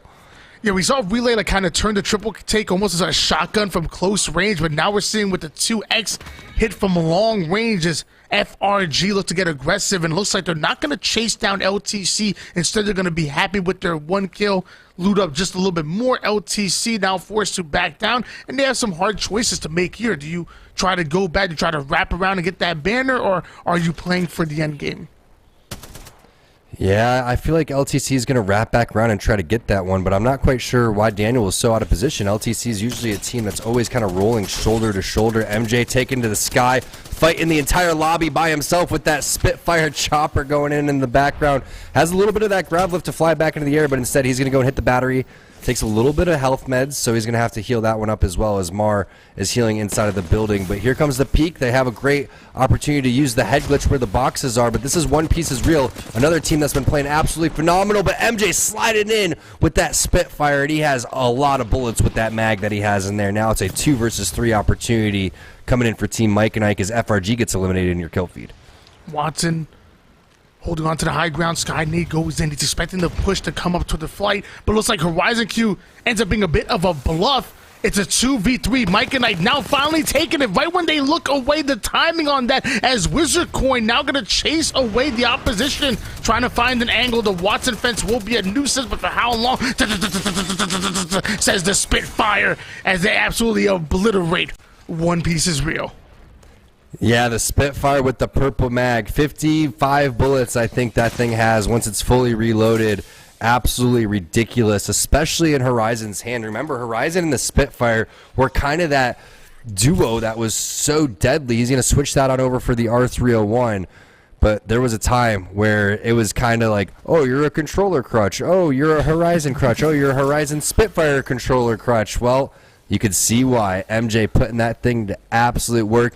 And I don't hate it at all. I actually love it. I think the Spitfire, even though it is kind of an underutilized gun, it can absolutely dominate. Speaking of dominating, Rambo coming through, and he's putting down some serious damage. There is a black hole, but the EVA is going to connect. Now it's up to Jet and Icy to come through and finish it. And we're highlighting how much they needed these points, but somehow, someway they're losing this. Now it's on to Jet, and that is not a fight that you should be losing. Team Intel getting dropped by Slept On.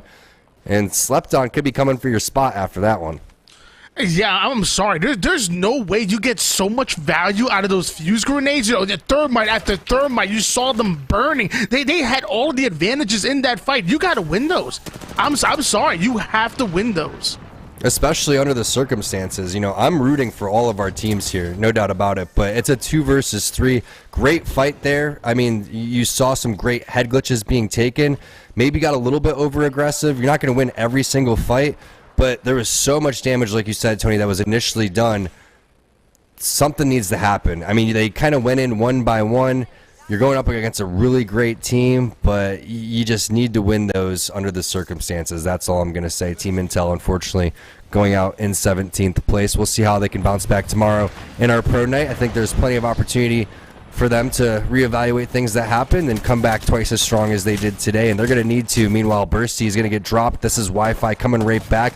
Risen Rose with the Prowler in hand, and that's Fluxan sending Buff Pathfinder to the lobby, and Team Tyson now over towards the armory. I feel like we've saw this a little bit beforehand when they were stuck on over here. This time they are fighting up against ING. That's going to be Miles with the flatline. I don't know if they're playing Mirage this time around. Holy shots from Z Davis. Yeah, I'm noticing Joey Blackout. I think he might be disconnected here. So oh, no. This is really tough. Davis ends up going down. Inner Nerd Gaming sitting up high onto the armory, forced to play back, but ends up going down himself. So Miles, the first one, and the Mirage is back. And instead of Mirage going for the Reds, is going to be our Valkyrie. And of course, Risen Rose. They hear the shots. They want to get involved. And there's multiple players. Wait, no, that's just a Mirage decoy. Bamboozled straight up as everyone's going to head up over towards that Horizon Q. The black hole is inside. Really unfortunate there for Team Tyson. Definitely feeling for them as they're going to get eliminated. Crows Joe, the last player alive over there. Tough break for them. Looking forward to Intel and Tyson bouncing back tomorrow. They've been so strong at certain points, but now is the time for them to really step it up. So hopefully they come back and put on a performance in our pro day.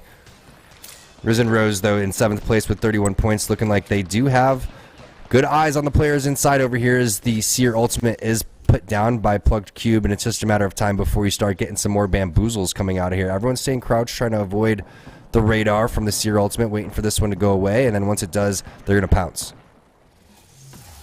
Inner Nerd Gaming just waiting for their opponents to get a little bit too aggressive here, but they're still not in the most comfortable positioning. You know, a couple of grenades, and that should be able to ice them out. And in this Seer meta, the intel is coming in. Inner Nerd Gaming really are in trouble. You're sitting on the low ground. You have a team right above you. I'm not feeling comfortable about it. To a minute and 5 seconds, we'll see both of these teams be forced to fight. Risen Rose, though, they're sitting on that high ground right above Inner Nerd Gaming, but they're getting griefed. I feel like they want to get aggressive here, but they can't overcommit because the moment they do, they're going to get pushed and get taken down. So this is a really tough predicament that we're seeing here. Multiple layers to this cake or onion, if you will.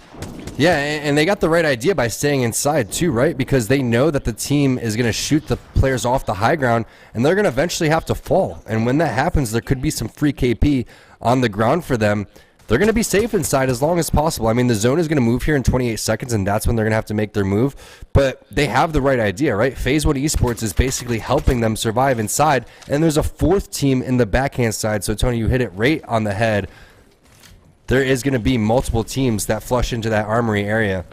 And now Phase 1 saying, all right, we see the Valkyrie Skyward dive. We understand the situation, and you can almost anticipate every other team to do the same thing. Phase 1 Esports They're the ones holding this team out, gatekeeping them, waiting for one of these teams to overcommit and make a move, and they're going to make them pay. And the G7 Scout is also good at just starting to eat away at some of the shields and the resources of the opposition before you start to overcommit. The G7 Scout can absolutely rip you apart, but so can Excedrin, our first place squad, going into all of our partner teams, having a bit of a slower day today, but wouldn't be surprised if Excedrin leave us out with a banger in this final game. It's the final time we're going to see us on Storm Point, the final time you're going to see us today. And of course, it's Inner Nerd Gaming. It's the only competition play Mirage right now, as Excedrin just going in decoy by decoy. You just got bamboozled. And you can see how excited they are too, like when the guy's crouching, like, oh, free kill, and then they like are lining up their shots. They're like crouching, strafing, recoil control. It's like, oh wait, that's a decoy. Okay. Internet Gaming's been griefing the lobby with this Mirage. It's been so exciting to watch. Almost big Matt Pickett vibes from back in early seasons of Series E. Now Slepon taking a lot of damage, and I may have hit him with the caster curse. Now it's up to Karma, 196. Holy cow, the burst was insane. But Vizio is going to shut down my prediction. Now, Tony, it's up to Bots, Mike and Ike, One Piece, Internet Gaming. Those are the teams that could potentially catch up. A Blackhand is loving what they're seeing in that lobby right now. Better watch your doll hairs. Your team going down, and my team is still in it. Bots, though, got to be careful. They're going to go right into the smoke, forced to play a battery. They're going to regain and stabilize a bit. R301 shot starting to connect for JQ. Looks like he wanted to back down, but now these shots are starting to hit. Now his teammates are fully loaded. They're actually going to full send. They're going to get aggressive, and Bots now pushing right in the car. 87 gets the knock onto Sung. That's going to make a 3v2. Another knock comes in. There's only one more player for Vizio. Make it none, because he's going to go down, and Vizio going to the lobby. It's crazy that Vizio ends up, taking down the second place team.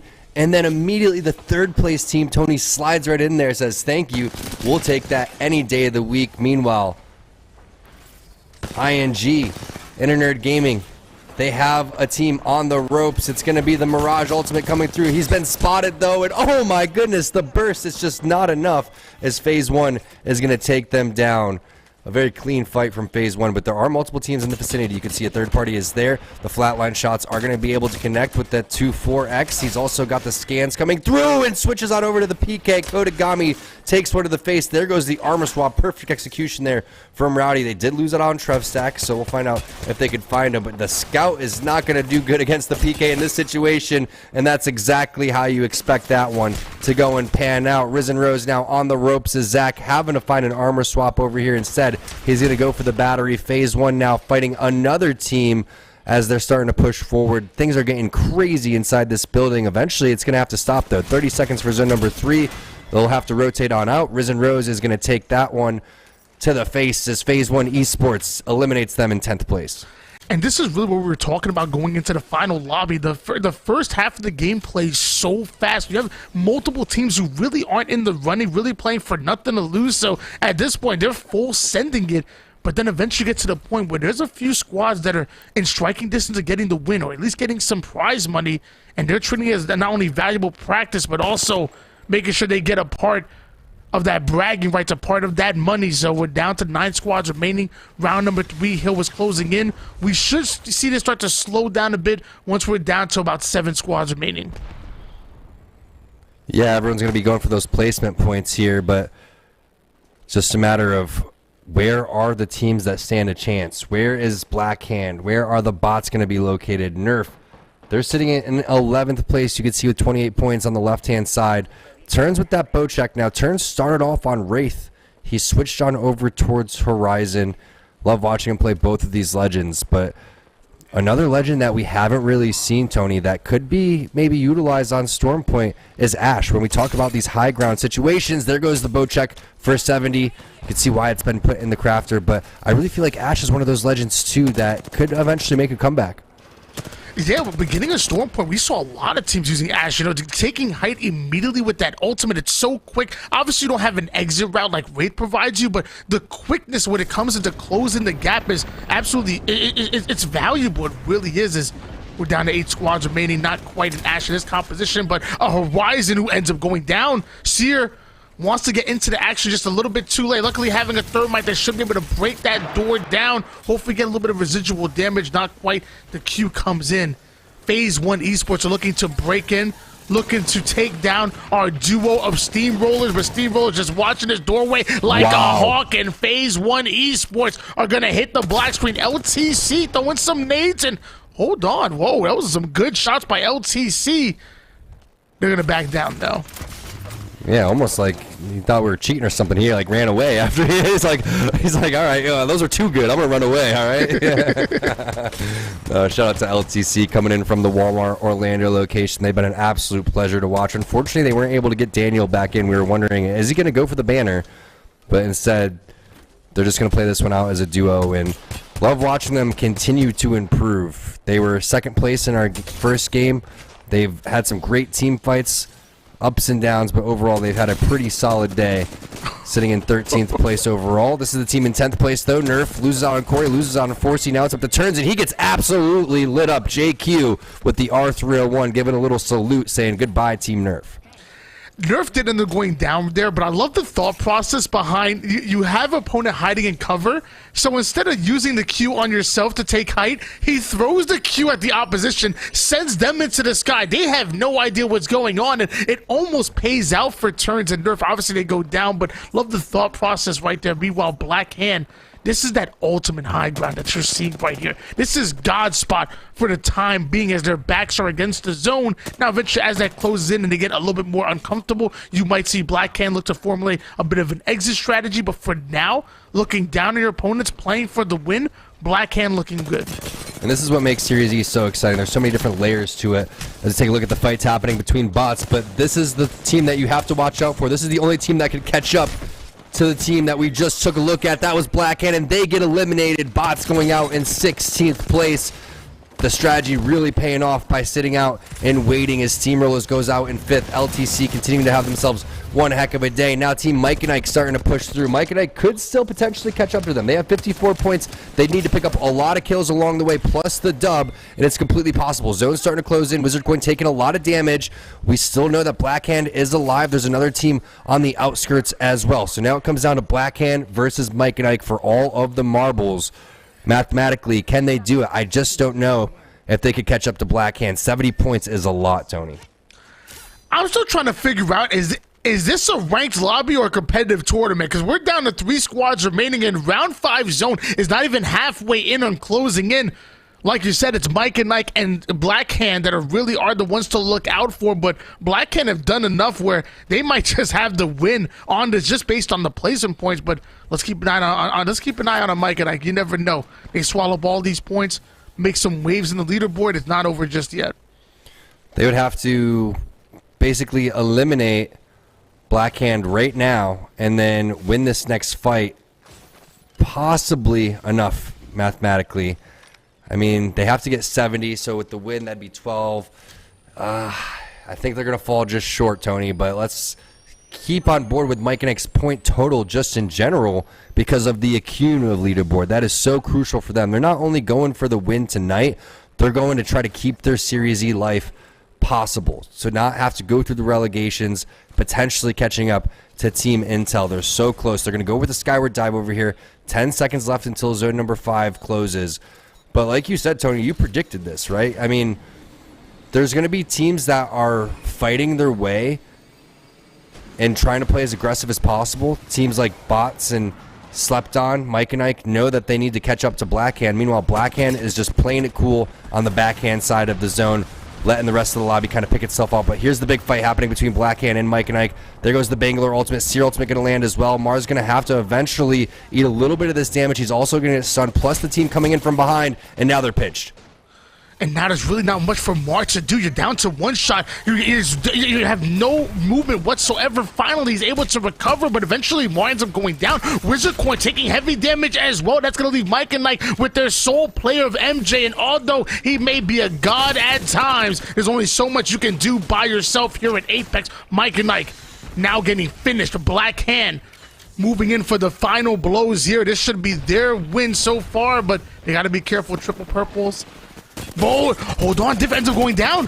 It looks like Voltic is going to try to fight his way out of it, but this is bad. 3 squads still on the map here. Black Hand had the advantage. They're able to finally take down Taco Bell Bandits and go in for the res. MJ gold bag res over towards the backhand side. He was able to get both of his teammates up. They didn't flush him. Now Mike and Ike's pushing onto Blackhand, who I believe was able to get the res of their own. High ground being taken by MJ. Mar gets dropped first. They have no idea where MJ's laying these shots down, and now it's up to him to try to finish this one off. You can see him versus Shoop. The knockdown coming through, a big 110. One more shot, and that's all she wrote. MJ winning the game for Mike and Ike. Huge points for them. And we were talking about this man for so long today, and you could see why. Mike and Ike, no way they should have won that game. MJ somehow able to get those reses, come back, and help win the game for his team. There is no shot. There is absolutely no shot you pull off both of those reses. You're in the middle of the trenches, man. Shots are starting to ring out. You're in freaking war. There's 3 squads still on the map. You're down to your final player, and any other team, any other opportunity, he goes down in 3rd place. Forget second. MJ goes down in 3rd place, but to have the gall, the audacity to go in for the double bag res and then force that 1v1 and to have the confidence to slide in with that Peacekeeper and absolutely slap Black Hand? That was, wow. They didn't even know he was there. That's what's crazy. He's literally laying down like 500 damage onto their team before they realize, hey, this is him on top of the rock. This is the little bit of a mishap that we saw from Team Intel. You could see them sending in. Rainbow gets a decent amount of damage. It's a crack coming in from both sides, but right here, the missed PK shot plus the over-aggression coming in from Icy just ends up costing a little bit, and then they get taken down. Slept on, doesn't even get knocked after that original knock, but we got to just talk about Mike and Ike, man, because how crucial are those points, Tony? We were highlighting it before. They were in 6th place on that accumulative leaderboard. Now anything is possible. Not only that, but their confidence is skyrocketing. Teams that are on the bubble like Intel are getting a little bit nervous after watching that because Mike and Ike's here to play. And we talked about how they're getting better and better every week and how big the math is. Going from 3rd place and not getting any kill points extra right there to picking up 1st plus those extra kill points, you know, that's what, a 10-point turn just in a snap of a finger. Mike and Ike really needed that. I would think after that performance, Mike and Ike, you give him a lifetime amount of candy. You give it a lifetime amount of your product over towards MJ after that performance. But now that I think about it, the way Mike and Ike are playing and the way they're climbing up the leaderboard, you won't have to worry about too long because they might be in next season. They keep it up like this. All right, well, that's it for Tony and myself. Tony, absolute blast casting with you. If you guys don't follow this man, make sure you hit him up on Twitter. He also does Halo as well. We're going to toss this one on over to Yeso to close out the show. Make sure to follow T-Squared as well, a legend of the Halo scene, already now a legend in Apex as well. Great cast on the night, gentlemen. Mike and Ike with a wonderful finish to the night, cleaning up those late fights. It looked a little shaky, I'm going to be honest. They're in that final fight. It looked like that might get turned around on them despite them holding the high ground and having the advantage in terms of numbers there at the end, but they are able to clean things up, grab the win, and end the night on a high note. I don't know that it was enough to get them to the top of our Mobile One leaderboard, but we'll check with that one here in a moment. Let's take a look at our champion squad. They finished with 7 kills in this final game, a whopping 19 points to end the night there in Game 6. Well played, MJ, to nobody's surprise, leading the way, continuing to be kind of the straw that stirs the drink for Mike and Ike here. 1,200 damage, 4 kills and 3 assists. Big showing there from MJ. Let's take a look at the Mobile One high performance moment, our final one here for tonight's competition, and it's this final fight. Blackhand already with diff down, fighting at that numbers disadvantage, but the thing is, they're able to slide in here, clean up Taco Bell Bandits, and then we get this very interesting dichotomy where both Mike and Ike and Blackhand each have a player down and each have a gold knock res, so both teams essentially get the full reset here, and the smokes down do buy a little bit of time here for Blackhand, but the problem is they get kind of backed into a corner here, and MJ able to get up on the high ground. They do get the initial knock on Mar, but MJ just gets the free fire here. They knock Voltic, they knock diff down once again. So now it's just Shub in the 1v1 here with MJ, and MJ with the clean slide into the PK shot. The kinetic feeder doing work there for the side of Mike and Ike, and they're able to win this fight. But this is just, the reset here is so funny because so often you're used to seeing, you know, oh, one player down and you're immediately like, here comes the other squad, the third party has arrived. But Mike and Ike has to reset as well. So both teams having the gold knock and going for the res simultaneously gives us actually a straight up 3v3 for the finish. And also interesting to note, actually no kinetic feeder for MJ on the PK, and it doesn't matter, just gets this beautiful 110 there to decimate Shub and clean up for the win. So well played there from Mike and Ike. Let's see how things shook out on that Mobile 1 leaderboard to end the night here. We'll pull it up for you all at home. It is Blackhand in first place, but Mike and Ike with that huge finish, jump ahead of Bots and Slept On to grab second place here to end the night. And Mike and Ike just continues this absolute tear, this late season surge that has them charging for top 4. They want to lock in their spot in next season. They don't want to have to fight through qualifiers. And if they keep playing like this, there's 3 nights remaining in this season. If they keep playing like that, they might just do it. So congratulations there to Blackhand, to Mike and Ike, and thank you to everybody who came out to compete tonight. Thank you to all of you, all the folks at home watching, enjoying the show here, enjoying these games with all of us. It's always a pleasure to bring Series E to you every single week. A couple of reminders as we close out the show. If you missed last night's show, did have an announcement. No Guilty Gear this week. CEO Taku is going on. So to everybody traveling and competing in the event, safe travels, have a good time, have fun. Also, no Halo Infinite this Friday, which also means no Why Not in Skyway show then. The Orlando Major, as I catch myself there, the Orlando Major going on this weekend, so same thing to them. Everybody traveling, spectators,